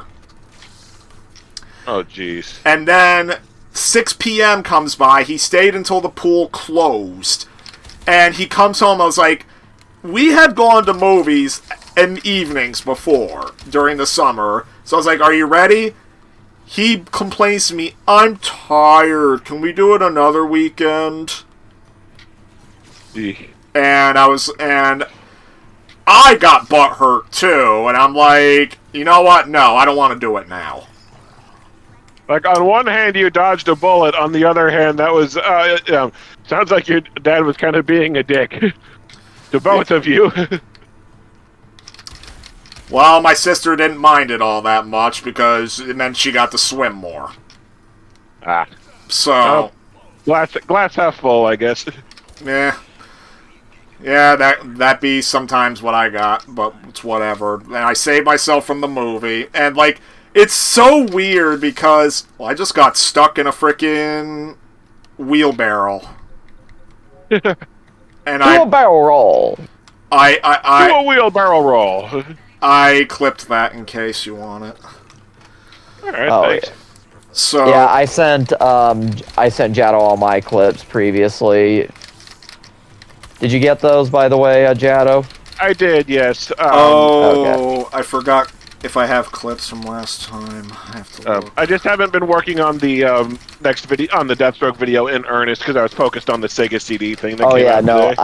I still need to watch that. I'm looking I kind forward of to figured it. because it's a long video. My big takeaway from that video was that the Code Monkeys worked on Sega CD games. The Code Monkeys should send shivers down your spine. They were behind lots of Phoenix Games bullshit. Yeah, I didn't even know what they were because there's a song called Code Monkey that's really good, and I listen to it a lot as like a teenager. That my mind just goes to that. Oh, that's Follow good, at the least. cold shiver running down your spine. But In fact, I will pull up the lyrics for later. holy hell, that's a good grenade. Who are we still waiting on to exit? Oh, I'm we in the exit. exited? Yeah, like Yeah, we're in the Didn't portal. even- I didn't even know we exited. No worries. Yeah, no worries. But yeah, the grenade is awesome. Yeah, it deals a shitload of Okay. damage. I needed to try it on a brute. I've only tested on like cannon Oh, I fodder. tested it on a brute. It like I think I saw on one of the brutes it killed him with like 1.1 million damage. Holy fudge. But But yeah, I saw the Code Monkeys in the credits of several of those Sega CD games, and my mind went to Code Monkey, get up, get coffee. Code Monkey, go to job. Code Monkey have boring meeting with boring manager Rob. Rob stay Code Monkey very diligent, but his output stink. His code not functional or elegant. What do Code Monkey think? Code Monkey think maybe manager wanna write goddamn login page himself. Code Monkey not say it out loud. Code Monkey not crazy, just proud. what the hell is that assault rifle?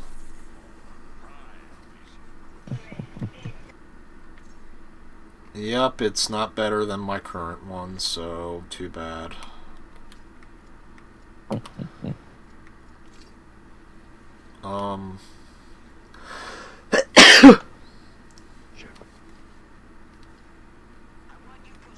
TFX versus everything. Jeez, I wonder what this is. Could it possibly be another horde mode? Or not a horde mode. Another fight with basic brutes? Or basic enemies? That's what I'm gonna guess.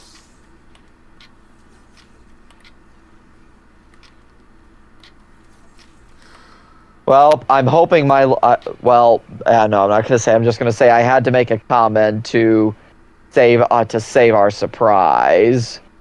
Oh, yeah. Which, by the way, if we do ever play Transformers War for Cybertron, I do call dibs on RC. We don't have RC. Aw, man, I thought she was like a scout class in the multiplayer mode. Well, the multiplayer mode's gone, I think. Fuck! They probably should. I'm fairly certain they shut it down. Damn it. I think you said it may still be up on PC, but I don't have it on PC. Yeah, PC it might be up on, but yeah. Yeah, and it got delisted on PC, so that can't be corrected. Let's see. So, who has it on consoles? I do. I think I have it on 360. Okay, do you have it on console, Jado? I'll have to check, but I'm pretty sure that I do. Okay, if you do, that's awesome because then we still can. Assuming it wasn't shut down. Yeah. Yeah, well, yeah, the online co-op, which then if it was, then we're going to have to find... Well, getting the PC version's a no-go right now. I mean, they keep spreading rumors that that Microsoft and Activision are trying to work out a deal to bring them back, but they keep teasing and not delivering, so... You know what's funny? Like, I almost got fooled by this, like, screenshot of, like, games coming to Game Pass and show, like, all the Activision Spider-Man games. And I'm like, oh my god, is this real? And then I started... God damn it, it's fake. It's like... And it's like the... holy crap, it's another group fight against a bunch of random basic enemies. Oh my god, and we're a medieval fortress? Wow, this is Shadow of War. Who would have called that? Could I... I'm gonna do a My Cousin Vinny freaking imitation of this. Holy shit! You got it, honey! You did it! The Game Breaker! Horde mode! Huh? I love this! That's it!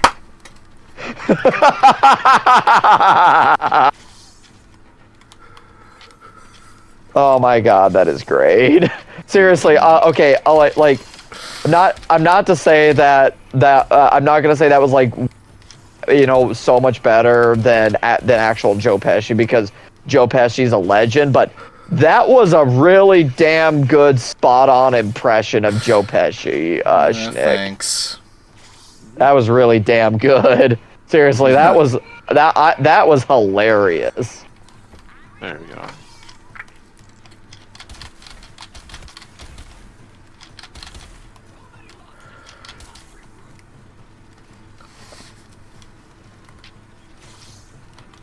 You know what? I would almost like... It wouldn't necessarily be a sequel to My Cousin Vinny, but it would kind of be a spiritual successor. Mm-hmm. I would almost want, like, to have, like, a movie that's about a congressional, like, I don't know, let's just say confirmation hearing or something. I don't know. And it's like, it's the president's nominated some really unqualified person to be attorney general, and the person leading the committee and thus the questioning is Joe Pesci. Oh my god. I'd say they already made a movie about that. It's called Life.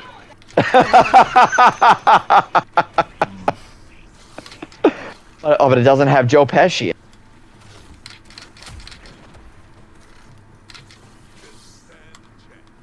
Damn it! I keep having to like go around the castle looking for frickin' enemies.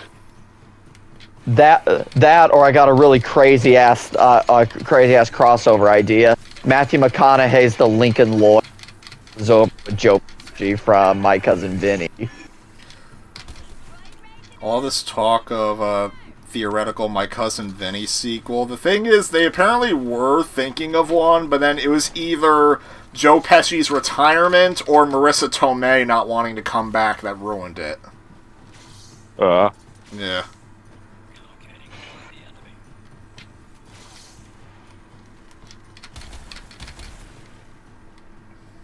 I should show that to Ma for movie night. I think I feel a little guilty showing a bunch of action movies. It's a great movie. I know. Schnick showed it to me. Yeah, when I visited him last year, when he took me to the big V-Stock before it shut down, I was scanning for a copy of the movie. They had a DVD. I was like, what cover do you want? This one's going to be for you. And then I bought it and I gave it to him. So. By the way, we found another V-Stock at a mall called South County that's like on the way home from the train station. Yeah. It was really good too. Like I'd like to visit it. Pretty it makes great. Yeah, it makes great use of space. I would like to mostly visit it. Yeah. Well, mostly because also it's at a very bustling mall, which is promising to see. But like, it's not clogged up with anime and manga and like books and stuff like the one near me is. Yeah. It's just like games and movies and a little bit of memorabilia in the back. And I will say, just because I had saved up a shitload of money, that big collection you saw on Blue Sky, that was the result of about $800 worth of. Because I could not. Oh, go ahead. Yes, Miles blew a shitload of money at the South County V-Stock. It's also where I got the mean one, which was surprisingly good. I mean, better than Blood and Honey. From what I've heard, yes, because I refuse to watch Blood and Honey. Oh, why? Because it's Pooh Bear? Well, also that, and I've heard it's shit. I mean, you do know I own it, right? Oh, right. I forgot about that. Yeah, that little night, that was, by the way, the last night that I completed my final day in the classroom as student teaching, and I got really drunk. And I still remember that day because the next day I had to be on like a Zoom meeting as a wrap-up meeting with the student teaching, like the college course that I was in. And thankfully they didn't require us to have our cameras on, because I turned my camera off and just kind of snoozed through parts of the meeting because I'm like, I am hungover. Shit.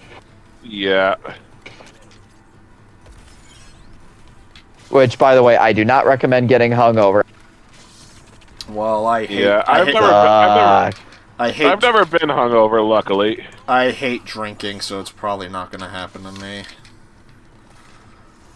Like, the stuff I drink is difficult to get drunk on because it's so sweet that you don't want to drink a ton of it. Me, I just don't take... when I went for sushi tonight, I got a tsunami, which is basically, it's like kind of a spin on a Blue Hawaiian, but without like crushed ice in it. Like, I could only do like one or so of those, and it's not because of the alcohol content, it's just because it's so sweet.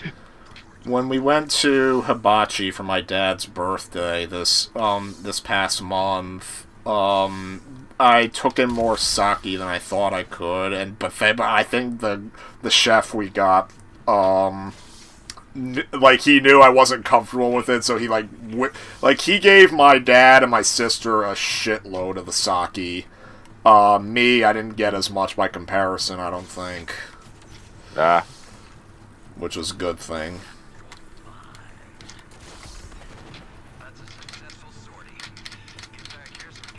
So yeah, that was, by the way, definitely living up to the name. Task Force X faces everything. That's probably why it was just a 200 enemy horde mode.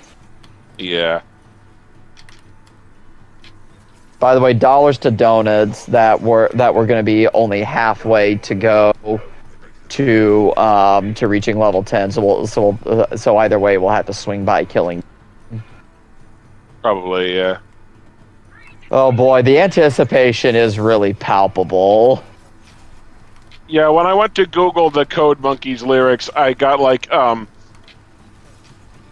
there was a headline from somewhere like, Suicide Squad's final ending really sucks.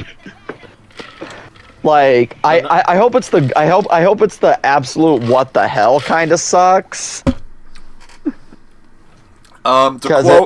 To quote Joe Pesci again, oh, there's a fucking surprise. Yeah. Oh man, this is gonna be. That's like the one Joe Pesci gif I've been using for this game this entire last year. Well, it's pretty appropriate. Oh, what's the wow? We only need one more mission because we're at story like ranking 9 out of 10. So we only need one more level and we'll be able to fight Brainiac. That gold SMG looks really, really good, and it is no better than my current SMG. Of course. It's actually worse. It's worse than mine. It is woefully... It's about on par with the pistol that I've got Mrs. Freeze using just for a good ranged precision option. But the one I'm using has a Captain Cold bonus, so... Well, you know what? I'll save the song. I'll save the song for the end when we do our dance party because I want it to be I want it to be the official teaser. Mm-hmm.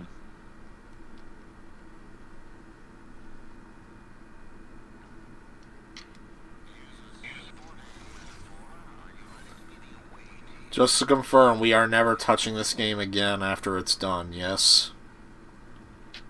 I mean, I'll probably touch it a little bit just because I need footage and to refresh myself on some things, but just strictly for the video, I don't think we'll be touching this again. Okay. Well, I mean, we can if you guys really want to, but down the line, like if they make the cosmetics free and you want to dick around or something. Under that scenario, I might just for a fun like dicking around session, but unless that very specific circumstance happens, no, I would be glad with making space on my hard drive for the other thing. Because that's gonna play into my ritual when I have to do my admirable attempt to try Harley Quinn. Kazoo, Amazing Grace. I was about to say, yeah, you need to do your Kazoo. I'll do my song first because it's not really a finale song. Well, and then we yours have to do yours first. So we have to do yours first. Yep. And then, by the way, the clip I'm thinking for the review, just because it feels pretty appropriate, is that clip from Pirates of the Caribbean at World's End, where like all the British guys are freaking out, and Beckett's just standing there going, and so I'm thinking like the Warner Brothers logo is plastered over his face, and he's just going, "It's just good business." And then he walks down the stairs. And then he walks down the stairs slow motion as like the ship gets blown up behind him. Yep, and all the while, his command, and all the while, the person under him. So I assume like the Rocksteady logo would be on him. The guy's yelling, "Abandoned ship! Abandoned ship!" Yeah. Like I said, I'm thinking that just because, again, like it feels pretty appropriate. Where the fuck, like? Also, I still hate this music, and why did the sky just turn puke green into a sunset? I don't know. Miles, when you say... Where are the enemies? Miles, when you I asked that a lot playing on these huge-ass maps. Oh, go ahead. Miles, when you say You hate the music. Anytime I think of the music from the Superman trailer, I just think of the rock version of Superman, of like the Superman theme that's used in the AVGN Superman 64 video. Oh yeah. When he flies to the sun and throws the cartridge into it. I had not made that connection.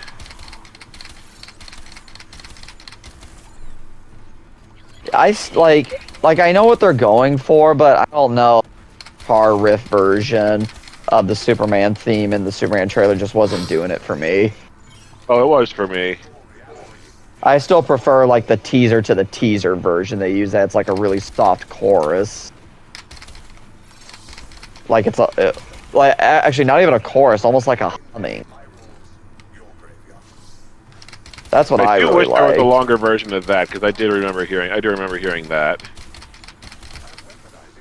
Yeah, that movie better. Oh, and by the way, we were not the only ones thinking it because they there was an episode of How It Should Have Ended did a like Heroes cafe thing where Batman and Superman are like going for coffee, and like Superman was really happy because he's got a dog now, and Batman was going like, you know, it's going to die.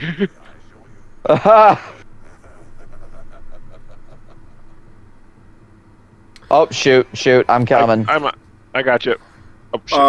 Yeah, there we go. How It Should Have Ended kind of hates into why I don't like Frozen.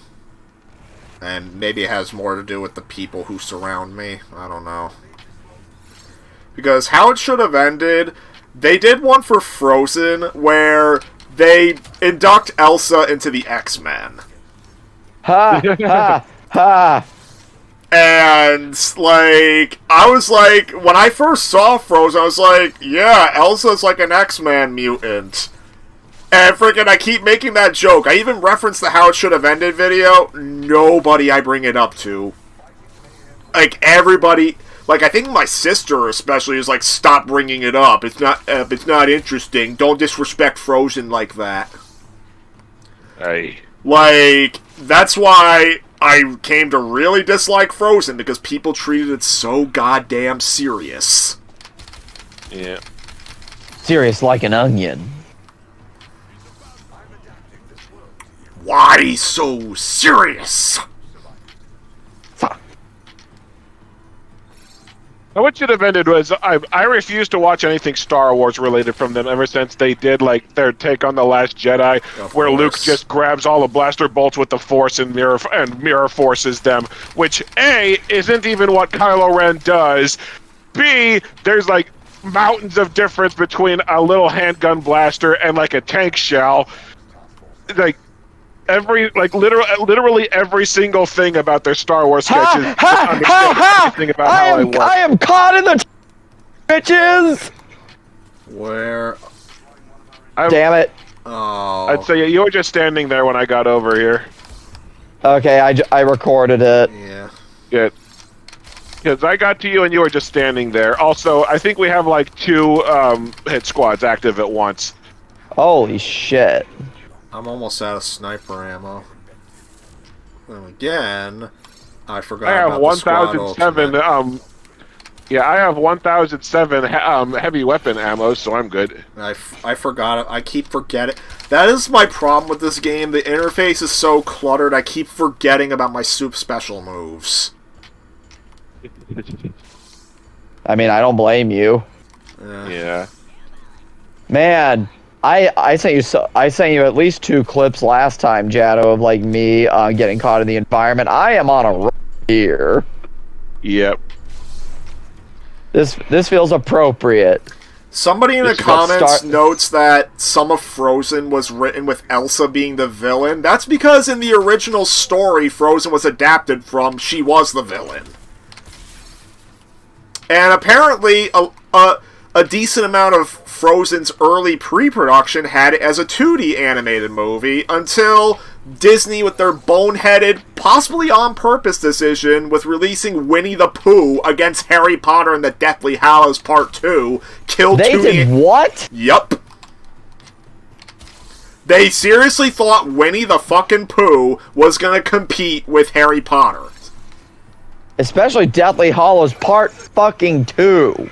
One of the most anticipated finales in movie history, and they're like, "Oh, well, it's a baby movie. It's gonna be. Families aren't gonna go. Families aren't gonna go see Harry Potter. Yes, they are. Somebody needs to like go back and like wrangle Disney by the neck. Well, then again, John Lasseter was in control of Disney's animation at the time. For all I know, he wanted Hand-Drawn to die on purpose, so he probably may have done that on purpose. Not confirmed truth, but it's a possible headcanon. It reminds me of a great quote from that Megatron once said to Starscream: "You're either lying or you're stupid." Mm-hmm. And I watched that Winnie the Pooh movie for the Disney binge. Even when you take Harry Potter out of the equation, it's not a very remarkable movie. I don't even know which one you're talking about. And I was a huge Winnie the Pooh fan as a kid. It was the 2011 one. I don't even think I saw that one. I don't even think I knew it existed. Yeah, honestly, like it's charming enough, but like many adventures of Winnie the Pooh and Pooh's Grand Adventure are way better. See, those I know they exist. I need to What rewatch. does it mean, Precious? One of these days, I need to rewatch Piglet's Big Movie because I liked that as a kid, and for some reason, Tigger movie's one I have not fully ever seen. Like I think I actually have the Tigger movie on VHS. So I had the VHS. I just kept falling asleep on the movie, which is not. I don't think it was the movie's fault. It was me. Do you have a VHS player at your house, Nick? I did. I might. I don't know if it works. I don't know if I have a VHS player at my house or not. I might have one like packed up from the move. I got mine working when my PS2 crapped out, so I just swapped out the HDMI converter and hooked it up to my VCR, and I got my original Star Wars trilogy VHS tapes playing, as in the ones that don't have all the additions. I just have downloads of the despecialized editions. I actually do want the despecialized. Well, yeah, I jumped into the water. I forgot that I was stunned. Oh shoot! Where are you? I got you. I'm on my way. Bullets register. Do not make me have to frickin' do that. Ugh.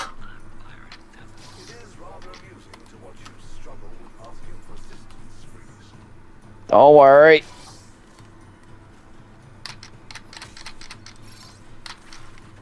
Thank you.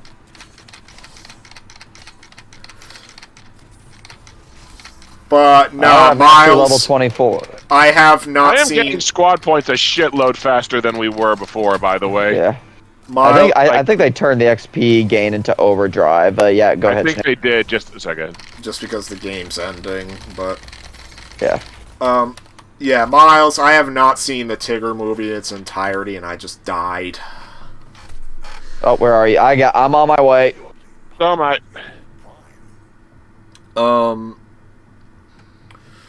I actually saw the Tigger movie in theaters. It was in theaters? Yes. Yeah. I thought it was direct-to-video. No.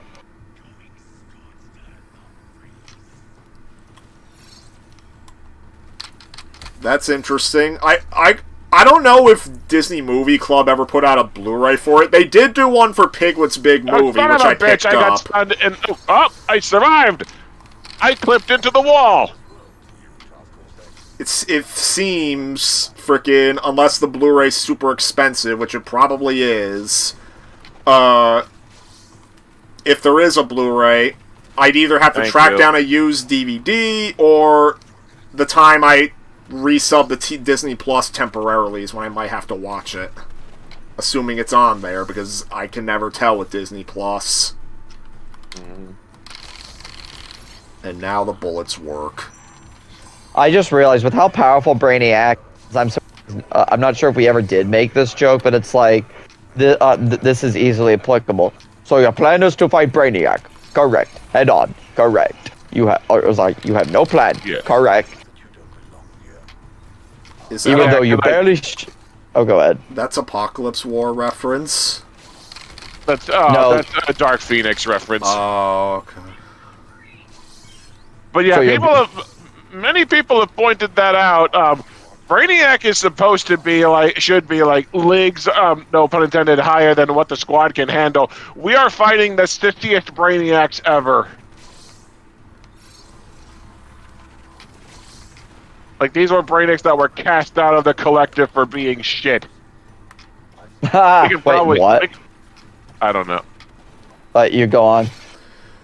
I was gonna say we could probably stop at any time and have. Yeah, we probably and that could. be the ending. I'm just getting us to an even. I was just wanting to get us to an even 30, just because that's the way So, my brain a couple works. of things in chat. One, somebody's saying that apparently a reason why George Lucas made the special editions was apparently to cheat an X out of royalties. What? I don't know if that's true, but... Then another thing is, yes, the big reason I brought up Piglet's big movie is because of how the game that was made to promote it is now super expensive because of a YouTube channel fucking comparing one single song in the game to Silent Hill. Oh jeez. Oh dear. Oh dear. Oh dear. Oh dear. Oh Because dear. Fuck. God damn it. Help in- me. I'm I'll down. try. When I was in college, I did a Let's Play of Piglet's Big Game, because that was a childhood game for me, and now all of a sudden I'm getting an influx of viewers on that Let's Play just because of that freaking meme. Huh. Ah. Hurry. Nick, can you get to him? Because I'm locked behind a big red wall. Okay, let's go. Yep, we're out. Yeah. Where are the exit? Just head towards the. Oh wow, we were actually going in the wrong direction. Alright, so... Apparently George Lucas's ex-wife was the editor of the original trilogy, or one of the editors. And no, the price of Piglet's Big Game has not gone down. When I checked eBay about a week ago, it was still over $100 just for the PS2 version. Oh, I see the portal now. Well, aren't I damn lucky that one of the first that a PS2 copy that I got for like $5 was one of the first things I got with my first paycheck for my first real job. Oh wow. The other thing I got with my first paycheck was the 3 seasons of Batman Beyond on DVD. Nice. The first thing I got with a paycheck from my first engineering job was the Kamen Rider Incisor SH Figure Arts figure. Because that thing Disney is a work of presents art. Piglet's Big Game. Oh, that's just the German version. Wow, yeah, the Piglet game is fucking expensive. I mean, if you really want, I'll throw it into the freaking PCSX2 collection.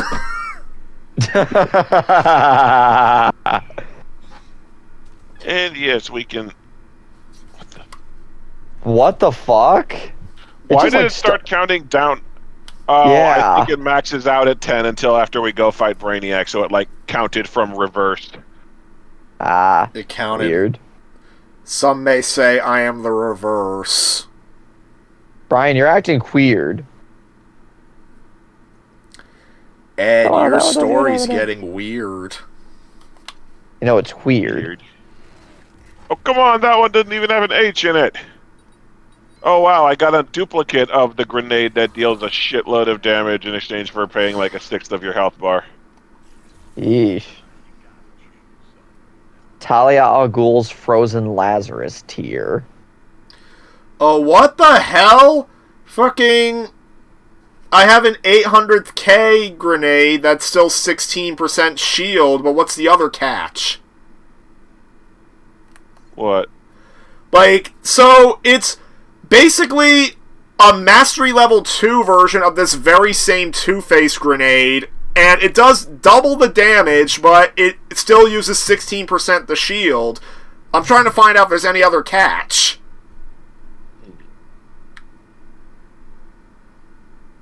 Like, holy shit. If it's Mastery 2, there's probably not any other catch. Alright, fine, I'll quit. The only catch I can see is that the radius is, like, a little bit lower.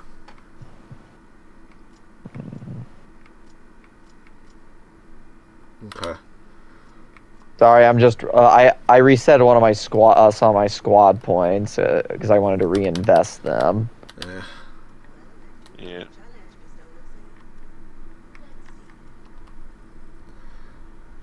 I just keep upgrading sniper damage now that I have a sniper that's not useless. Yep, I'm just upgrading the kinds of weapons I use for Harley. So I've upgraded her pistols, and now her heavy weapons are almost are 2 points away. Yeah. So, anybody want to place their bet? Anybody want to change their bets, or are we locking it in? Because I'm going with no Conroy and just nothing. It's gonna die on its ass. I'm going with a little bit of Conroy and ending cutscene. And then, Schnick, what are you going with? Remind I us. went with saving Batman, but not having a cutscene, or at least nothing significant.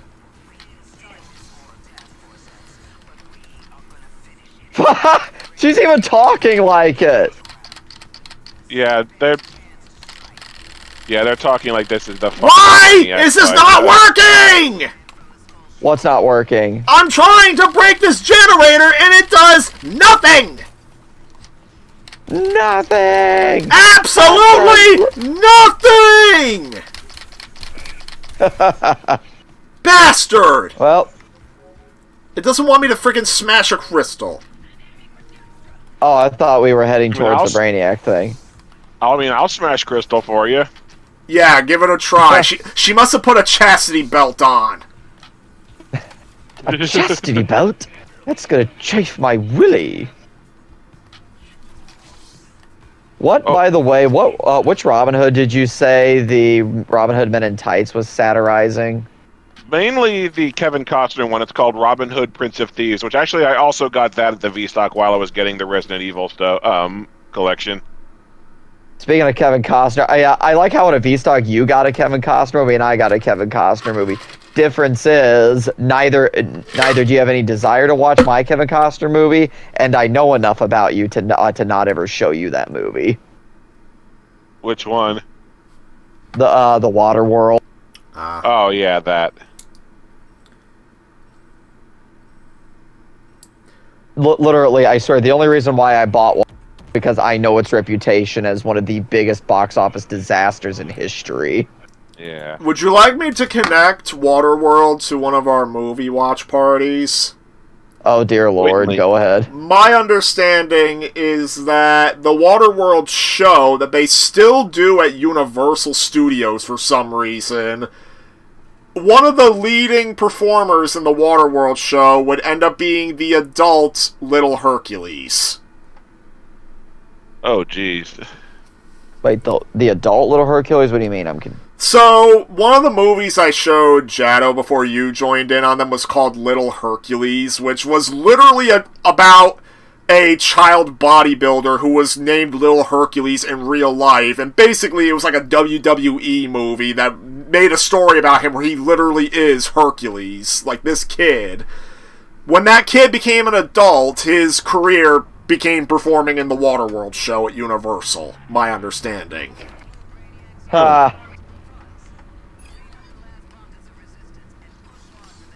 Okay, Miles, pick a level. Oh, that's right. Yep, sorry, I keep forgetting I have to do that.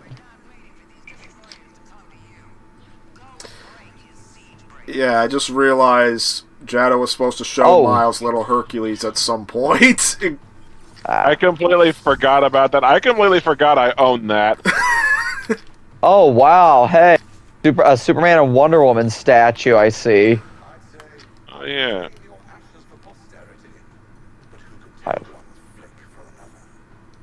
Rotate. Every world will fall in from the ashes. Are you quoting Apocalypse now? No, I'm quoting Apocalypse from X-Men Apocalypse. Everything they built will fall, and from the ashes of their world, we'll build a better one. That's like the one quote of Apocalypse I can even remember from that movie. I remember learning. yes, I was about to say that. Learning. Like, that the only reason I even remember that quote is because they overplayed it in all the trailers. Yeah. They did. I still maintain, though, that regardless of any complaints of X-Men Apocalypse, I still frickin' love the opening and Apocalypse and the scene at Auschwitz where Apocalypse like has Magneto like really let loose with his powers. I legit think. I know. I almost bought another copy of X-Men Apocalypse at VStock because they had the version that has a Deadpool on the cover. And you didn't? No, and it was only like $6 too. The only other movies I'm aware of that have a Deadpool cover, I found out The Martian has one, and one that I personally own is for 127 hours, which is very appropriate. Oh, there's like 20 of them that have them. There's Assassin's Creed has one. I have the one for Predator. Like I have a picture. I know there's at least 16 of them. Yeah. But I mainly just think, like, no, the Deadpool variant cover is not enough to get me to buy that fucking Assassin's Creed movie, because it sucked balls. That is also that is also a bad movie. I'll show you. And, like, the funny thing is, they friggin' build it up during, like, before release. They were building it up big time about how it was going to break the video game movie curse, because number one, it actually has the people involved with the games behind it. Its events are supposed to be canon with the games, and Michael Fassbender was the lead, and at the time, Michael Fassbender had not been appearing in trash. So, when it came out as trash, that was like a big whammy, but then Fassbender outdid himself with the Snowman. Yeah. Well, like, screw it then. I am officially then when we have our summer visit, I am officially submitting Assassin's Creed as my bad movie. I have seen it. Oh, you have? Then never mind. Sorry. Oh, yeah. There was one. I think I've told this story, but I'll tell it again because one weekend, when I was living at home, my folks were out of town for something, and I decided to get some movies from the library to watch for myself. The first was Assassin's Creed. The second was Transformers: The Last Night. Assassin's Creed was the better of the two that weekend. Mother of fuck. Honestly, that's kind of a toss-up for me because Assassin's Creed is PG-13, so strike one, because those action scenes, and then Transformers: The Last Night, they just don't care. They just didn't fucking care with that movie. Like, Transformers: The Last Night was where I wised up and did not go see it in the theater, so getting it from the library for that weekend was my first time seeing it. All I remember doing was live tweeting it to my girlfriend at the time. I barely even remember what happened in that damn movie. Jesus Christ, 200 enemies? Is this I know we shouldn't be surprised, but God, yeah, it's just another horde mode. This is still lazy as hell. Like, this was why it would not have surprised me if it just let you go straight to the Brainiac fight and didn't even bother having gear or incursions in this expansion. I'm almost kind of disappointed that was not the case. Well, I'm not that surprised that they didn't have you go straight to Brainiac, because this game just loves to waste your time. Yeah. I love how someone in the comments said they've enjoyed listening to Shoot the Breeze. Yeah. Yeah. It's good for a casual hangout. Well, because it's nothing really is going on in this game, so it's we've got to fill it with something. Yeah, otherwise we'd all be bored as fuck. Yeah, honestly, we probably all would have tapped out long ago. Instead, we stayed with the game for its entire lifespan. Yeah, pretty much everyone else like gave up after the Joker expansion. No one talked about Mrs. Freeze, no one talked about Lawless, and people are only talking about Deathstroke because, well, maybe it's because the game actually got some new players from being dirt cheap, but also just because it's the end. Okay, where are those fucking Green Lantern constructs? Can I reiterate, just for the historical record, that these Green Lantern enemies were one of the worst ideas they had for this game?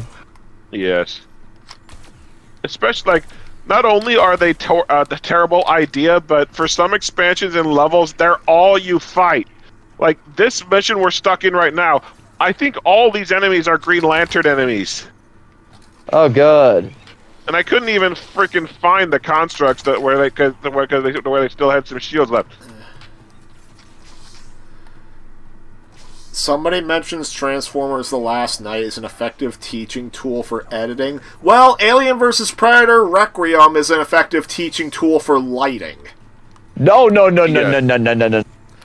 You want an effective teaching tool for editing? And again, I dare not spoil it, like, you know, go too many specifics because I want Jado to witness most of it.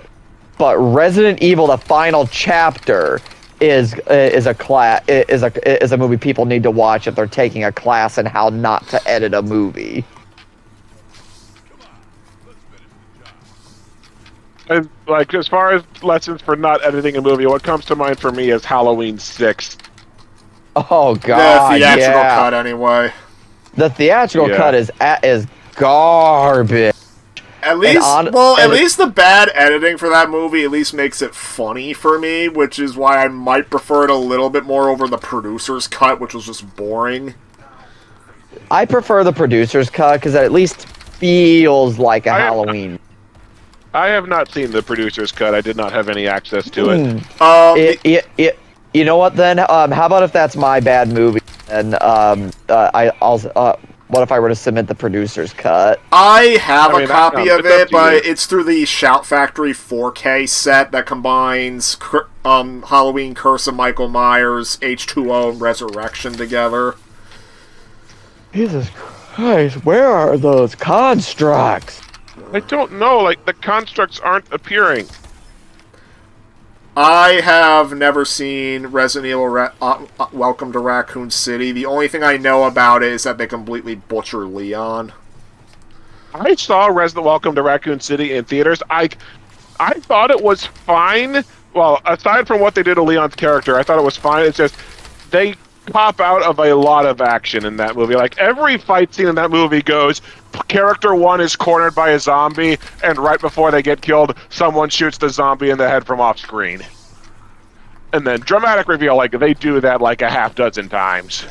Like, another problem with that movie is how they tried to fit the plots of 2 games into one. I will say, though... Another thing for Welcome to Raccoon City, Neil McDonough in an actual movie instead of religious fuckery. Yes, I was about to say, Neil McDonough as William Birkin. Neil McDonough as William Birkin was legit. I love that guy. And I think your specific compliment was he was having a frickin' ball with it. Yeah. I don't know how you feel about him playing Damien Dark in the Arrowverse, but I really loved watching him in that role. Oh, so did I. Well, that's why I was introduced to him, basically. Yeah, same.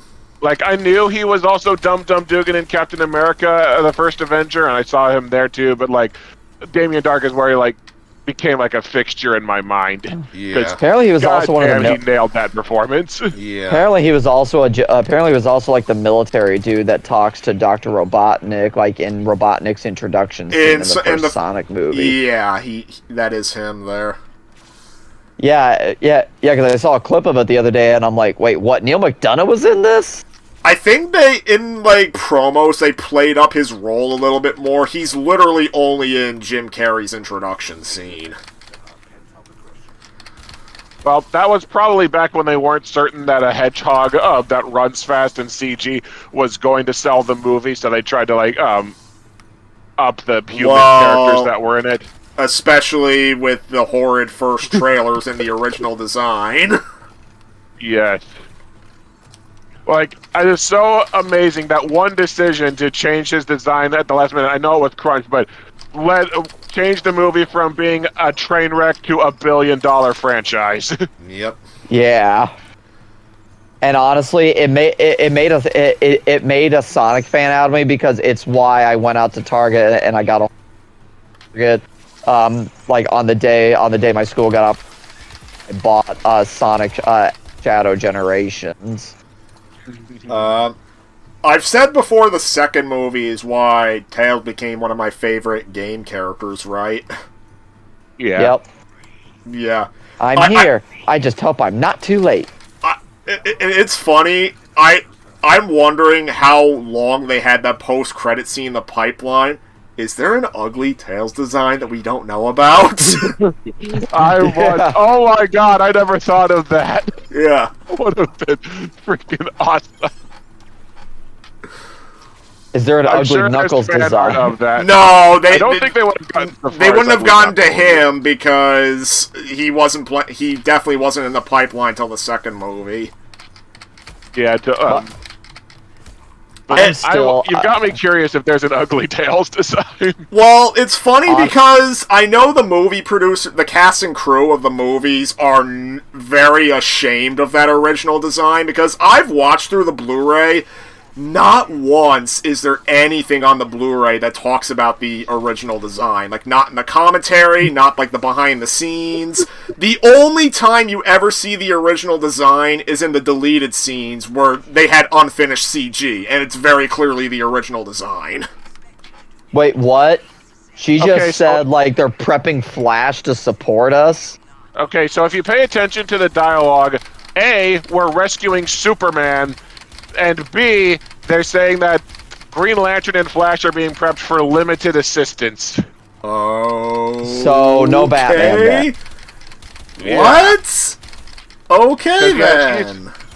Waller explicitly said, like, capturing an asset like Superman will be the tipping point in this war. So it sounds like we're rescuing Superman. No Batman, huh? Ah, shit, I'm dead. Fuck, god damn it, I fell in. Okay, I'm close to you, I've got you.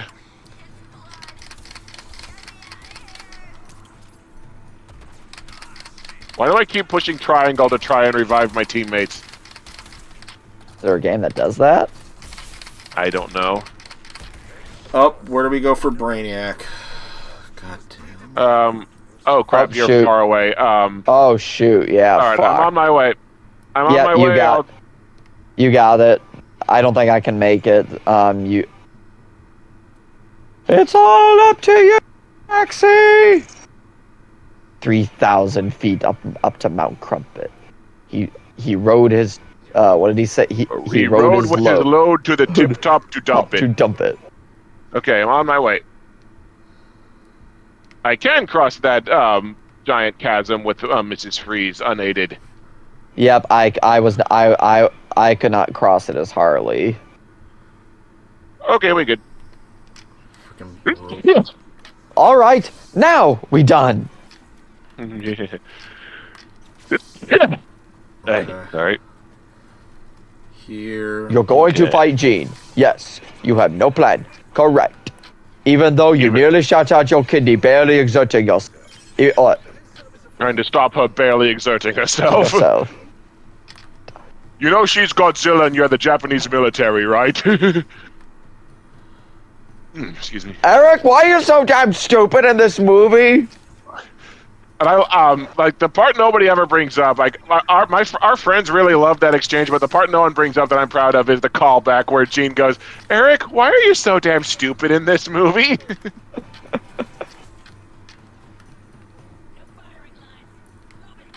I remember Dark Phoenix is one of those movies that got me live ranting. So what's worse, Madam Web or Dark Phoenix? Madam Web.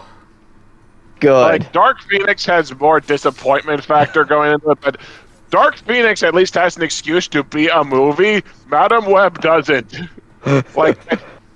Like that was the reason why Corey of Double Toasted said that Madam Web was the worst of the Sony Spider-Man movies, because there was no reason. Like, there's a reason to make a Morbius movie or a Craven movie. There was no reason to even attempt a Madam Web movie. Like, she's By not the even way- she's not even like a solo character. Yep. That can And- really and so, headline like, her I've own been- story.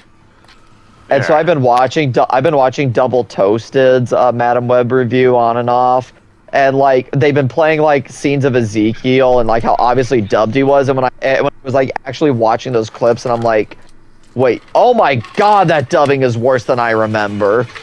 Yep. That I have not. Okay. I dodged Craven in theaters, and the only Well- thing I know about is that one clip of Rhino in human form making that weird ass noise. Yeah. Yeah, because you asked if that was real, and we were all like, "Yep." Yeah. Like, So yep, here we go. Gents, this is it. To quote Friedrich Steiner from the Black Ops campaign, right?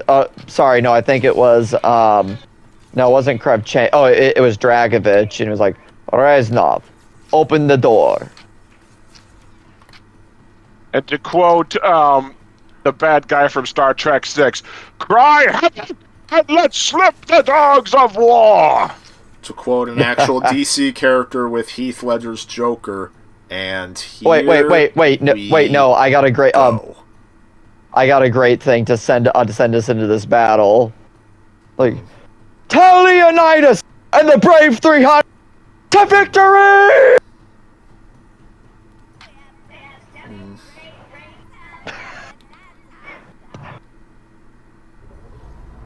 All right, let's see if there's an actual fight this time, because that I don't Let's see.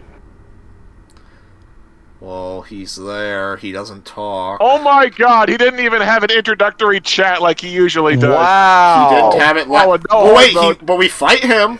We do fight him. Yep. Wow, we fight him. It's a Christmas miracle. Where the fuck is he? I think we have to like that. Yeah, where is he? Because he's got a health bar, but... Oh, I think we have to shoot the enemies to get, Okay, so yes. Green Lantern is talking like he's involved in this fight. Wow, that limited support is being taken real literally. Your Speed Force protection's running out. we Wait, have to he's capture running around as the Brainiac. Flash. He's running around as the God Flash, damn I it, guess. he's copying the worst fight in the game. Son of a bitch. So we have to land counter shots on him. Well, I did it. Okay, I got it. Now, where is he? He's Where is that- everywhere. Figures it should Where end is where he? it began, because didn't he copy Flash in his base game fight? Yep. I think so, yes. Yeah. Man, this is gonna take a bit. Yep. Damn it. This is great. Perfect. Time And we have- stop. How has Brainiac taken damage already? Is the AI are the League members fighting him for us? No, I think that one damage was from when I counter shot him. Oh, okay. Oh dear. Where is he? I see him. He's. Oh, I see him now. Where the seriously, how the fuck are we supposed to hit this bastard? It's like sometimes he'll stand still to launch attacks, and apparently, like if I remember correctly from the Flash fight, that's pretty much your best chance to catch him. Well, we need to figure out how to do that because I can't keep up with this son of a bitch.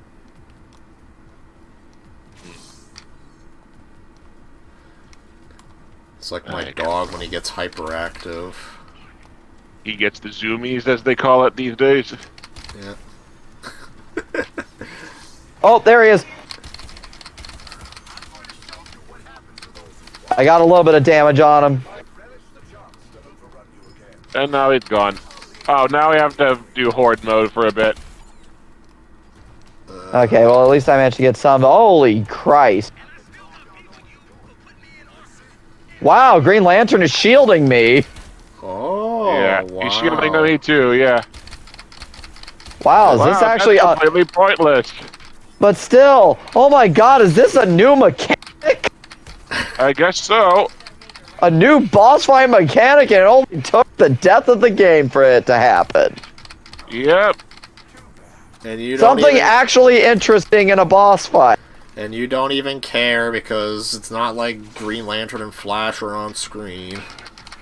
By the way, where is Flash? You'd think he'd be helping with Green Lantern being like all super speedy and shit. With Brainiac being speedy. Oh, Oh wow, Brainiac's already down a third of his health. How did that happen? Because the game's lazy.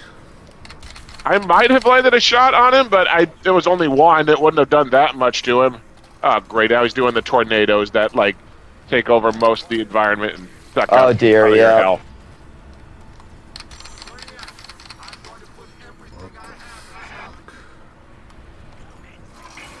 I managed to find him.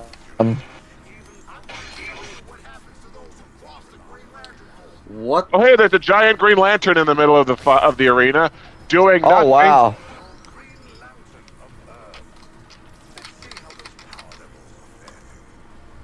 Where? Oh, I see Brainiac. Up, I just saw him lose a bunch of take a bunch of damage. Oh, yeah. Yep, that was me. Yeah. Ow. He is dead! How did you kill him so fast? Minigun. Oh, he's. whatever. They do throw in more Brainiacs, I guess. Oh, okay. Oh, wow. Dude. They are just going to have us fight all three of them rapid fire. So I guess Wow. Superman's gonna be next. So who Yep. called that one? Who called that one? I called it a while ago, or as like a suggestion for something they could do, but I didn't think So that yeah, actually you do called. it. You called it. Yeah, but I called a lot of things, so I don't really feel like taking credit for it. Oh my God! I didn't know they'd actually do it. Yeah. And I have to freaking shelter because I'm about to die. Wow, I can't believe it. Oh, now the Flash, I guess, is helping out. I guess they can't help out for their own powers against their own I powers. guess. But guys, we are forgetting one very crucial thing. Nobody cares about the Flash, and that is why the Flash movie bombed. Oh, God. Yeah, Andy Muschietti, who apparently thinks that the Flash, he might genuinely not know that the Flash TV show exists, given that he just refused outright to have any cameos from that show or From references Grant to that Gustin, show. yeah. Yeah. That really did suck. What the fuck? I just teleported, like, across the map somehow. Wait, are you outside the shield? No, I thought I warped underground, but no, I just, like, teleported a little ways to the side. Okay, I'm gonna send these guys back where they came from. There. Okay, his Green Lantern shield's almost down. There it is. Kill him! And he gets Wow, the yeah, shield back immediately. Yeah, but to be I fair, saw the tornado. I think the Flash was I think the Flash was doing that. Okay. but to be fair, I think we did. I think we did lob off of his head. Why does the Flash sound like he's talking through a megaphone? Oh, I think his shield's about to go down. Kill him! Kill him! Kill him! No. Kill him! Don't worry, he'll be dead next time. Yep. We got this. We got this, man. We got this by the ass. Who says that again? Roger Angry from the video game original nerd. AVGN, but he quoted it from Roger from the original Dawn of the Dead. Oh, okay. Yeah. Got this, man. We got this by the ass. Oh dear.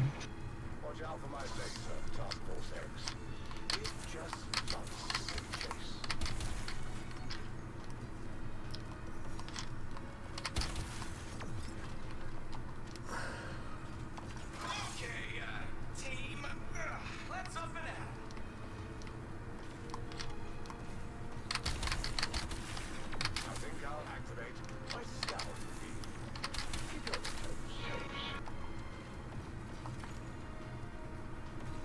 He's almost out of shield again.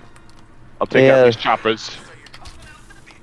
Come on, come on, come on. Watch and learn.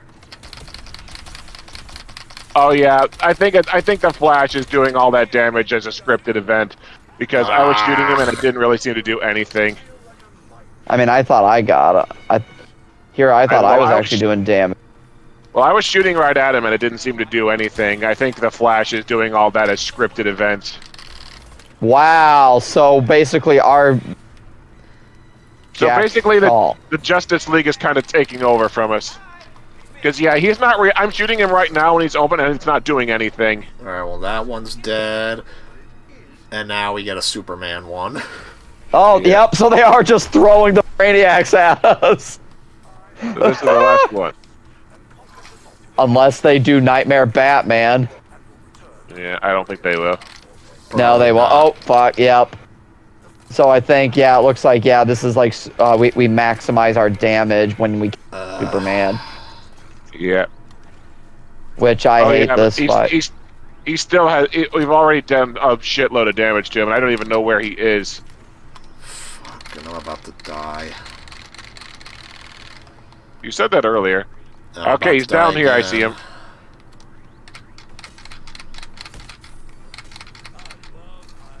Alright, now I got my health back. Where is Okay. Yeah, I our landed some counters on him, and it didn't really do anything.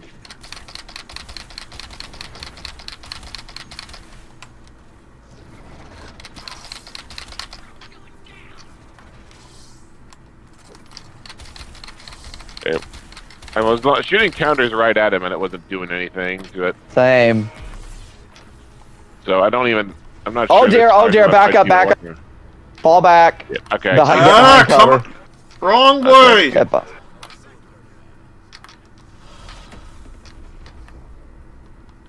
the fuck? I got thrown across the. Okay then. I didn't take damage. but Okay, I I'm got firing. flung. I'm firing counters at him again. I'm almost out of fucking rifle ammo.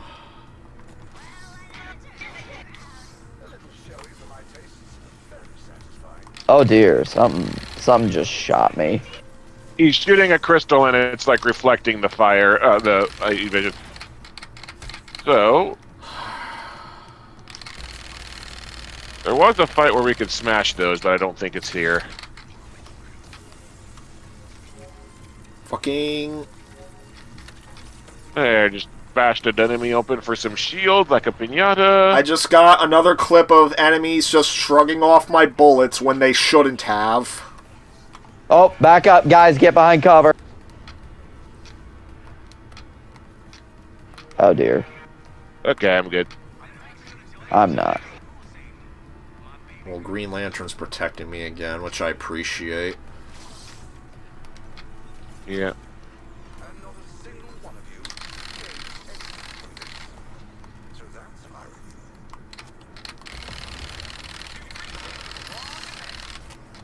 Oh,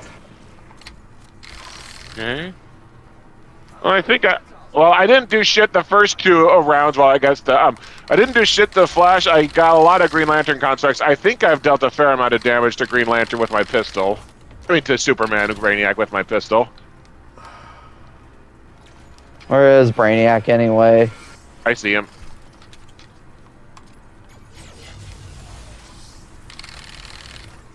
The hell, my screen went screwy Well, I there. finally figured out what those blue things do. He uses them to redirect lasers at you. Yeah. Oh, I think he's almost down. Yep. Is this it? Like it. What? They don't even do a 3D animated cutscene. They just do the stupid slideshow. Okay, let's listen. Okay. Let's listen.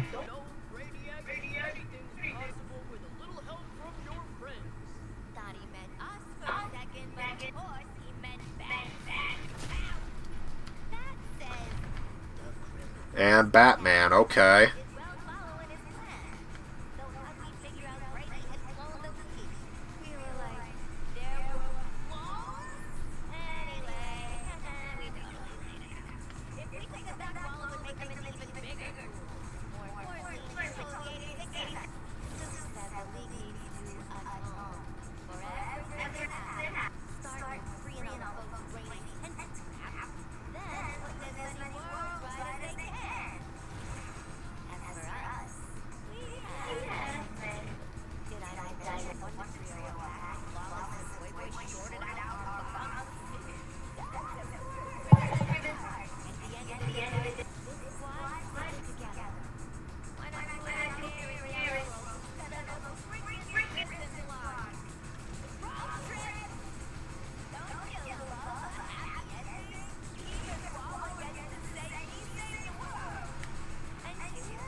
Suicide Squad out!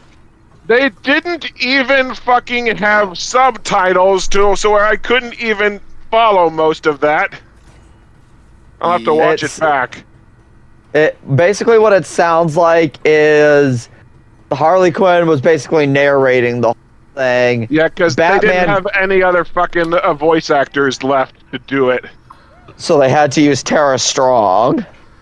Yeah. Basically, what I got from that is the Justice League is alive again. Sans Wonder Woman. They're going to clean up the multiverse. I gotta read this. Congratulations on completing the story and sentencing Brainiac to a fate worse than death. Being grilled by Waller.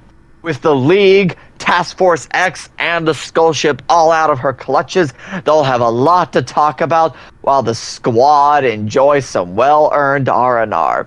Though this is the last major update to Suicide Squad Kill the Justice League, you can continue to play our main story and all previous episodic content after or either online with friends or in offline mode from everyone at Rocksteady. Thank you for your support. Episode 8 Mastery levels are now available for all incursions, and you can replay the Mayhem mission to earn powerful, notorious, and corrupted items as well as Libra rewards. Every new Mastery level completed in an incursion will be added to your balance rank, and additional Mastery levels can be unlocked by completing the highest available in 3 of the 6 incursions. So basically just the same as the incursions worked before. Yep, so this is a pretty pathetic goodbye message. Yeah. And, oh god, okay, I'm looking at the picture and Aaron Cash is just face palming. He's pretty appropriate given he was the only major returning character from the Arkham games. Yep, looks like Captain Boomerang is trying to hug Hack and Deadshot. Harley is hugging Penguin. Muscle Mommy Freeze is standing over Harley. Of course, Lawless is floating above everyone. Poison Ivy is hugging King Shark. Death stroking it, and Gay Joker are just off to the side. Honestly, this picture feels pathetic. It does. Like, this is the best of like a send-off they could get. And again, no additional Kevin Conroy dialogue. What the hell? Yeah, we sat through all that, and we didn't even get any extra additional Kevin Conroy audio. Like, fuck this. Seriously, fuck off, game. Fuck you, and fuck you off straight to hell.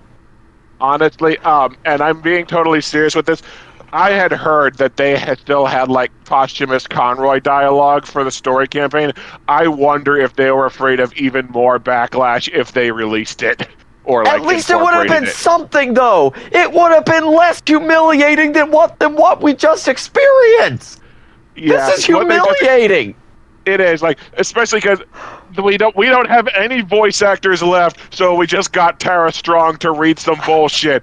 Did you notice they also recycled some of the animation frames when the League was like dicking around Brainiac's ship? Yeah. Just So basically, it was calling for like this big epic conclusion, and it was just like nothing. no. I'm going to go back and see if there are other League members in those like stasis pods, because from the look of things, both Flash and Green Lantern are gone. Oh wait, nope, Flash and Green Lantern are still there. In the What? 3 tube. Yeah, Flash, and even though the League has like fixed everything and is back in action, Flash and Green Lantern are still back here, and the other 3 tubes are just going to stay empty forever, I guess.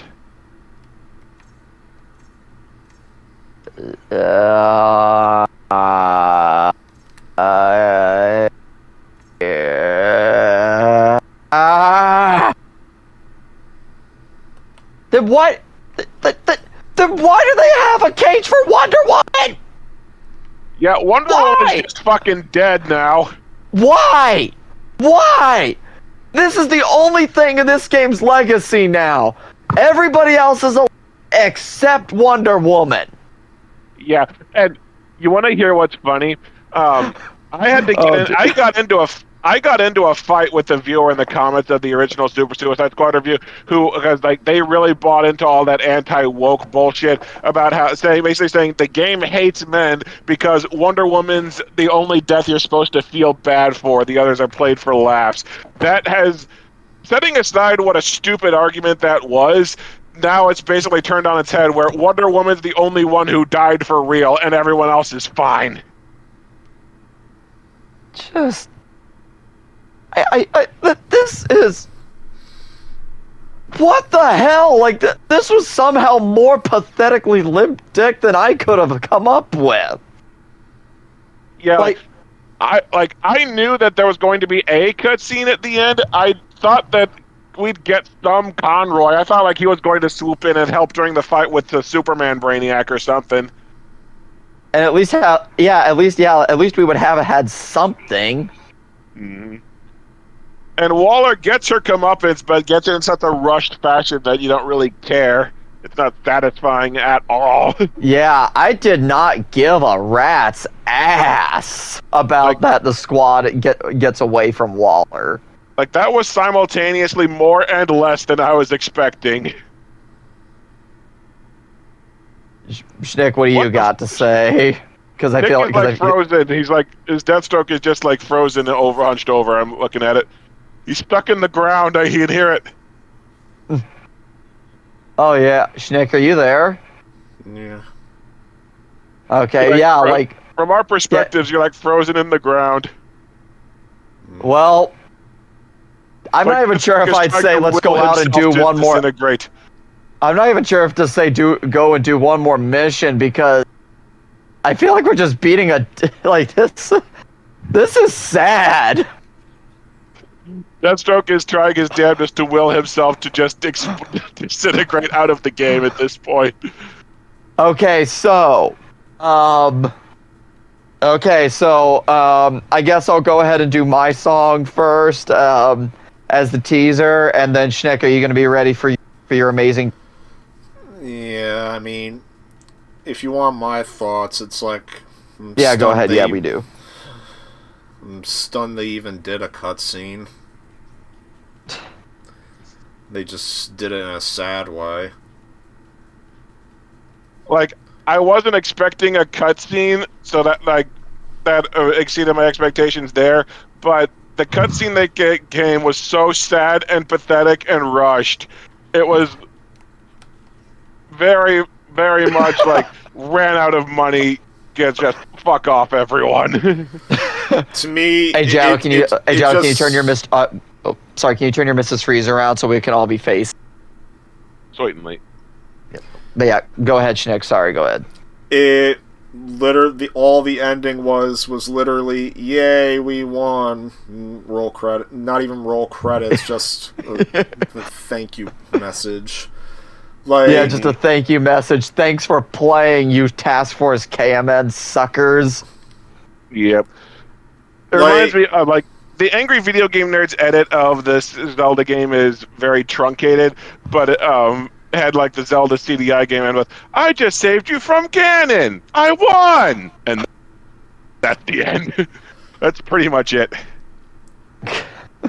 Okay, so to the first song of our character's dance party, and as the tease for anyone watching, this is just going to be a teaser for what our next game will be. Shiver my timbers, shiver my soul, yo ho ho. There are men whose hearts are as black as coal, yo ho heave ho. And they sail their ships across the ocean blue, a bloodthirsty captain and a cutthroat crew. It was dark as tale as was ever told, of the lust for treasure and the love of gold. Shiver my timbers, shiver my sides, yo ho heave ho. There are hungers as strong as the winds and tides, yo ho heave ho. And those buccaneers drown their sins in rum. The devil himself would have to call them scum. Every man aboard killed his mate for a bag of Guinness or a piece of eight. A piece of eight. A piece of eight. A 5, 6, 7, 8. Wooda waka, something not right. Many wicked, icky things gonna happen tonight. Wooda waka, sailor men beware. When the money in the ground, there's murder in the air. Murder in the air. One more time now. Shiver my timbers, shiver my bones. Yo ho, heave ho. There are secrets that sleep with old Davy Jones. Yo ho. When the mainsail's set and the anchors weighed, there's no turning back from any course that's laid. And when greed and villainy sail the sea, you can bet your boots there'll be treachery. Shiver my timbers, shiver my sails, dead men tell no tales.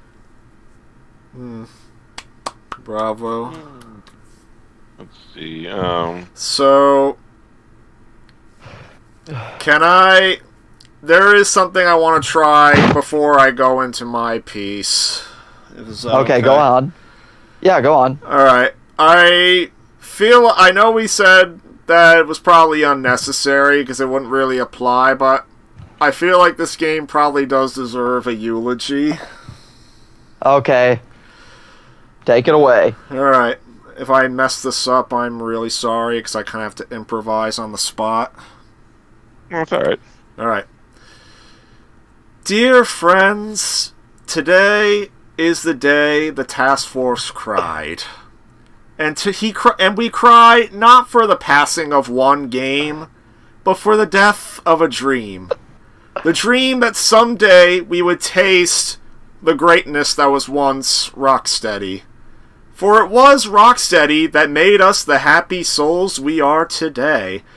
How we powered through the greatness that was Arkham Asylum, the perfection that was Arkham City, and the flawed but still grand finale feeling of that is Arkham Knight. For once, we wanted to taste what Rocksteady would deliver next, whether it be a Superman game or perhaps some kind of proper revisit to the Arkham universe. But those dreams were dashed by the weaselly frickin' model known as the live service that continues to fucking rear its ugly head. A cowardly, insignificant frickin' model that probably got lucky with shit like Fortnite. The mound of diseased hyena filth that is not fit to lick the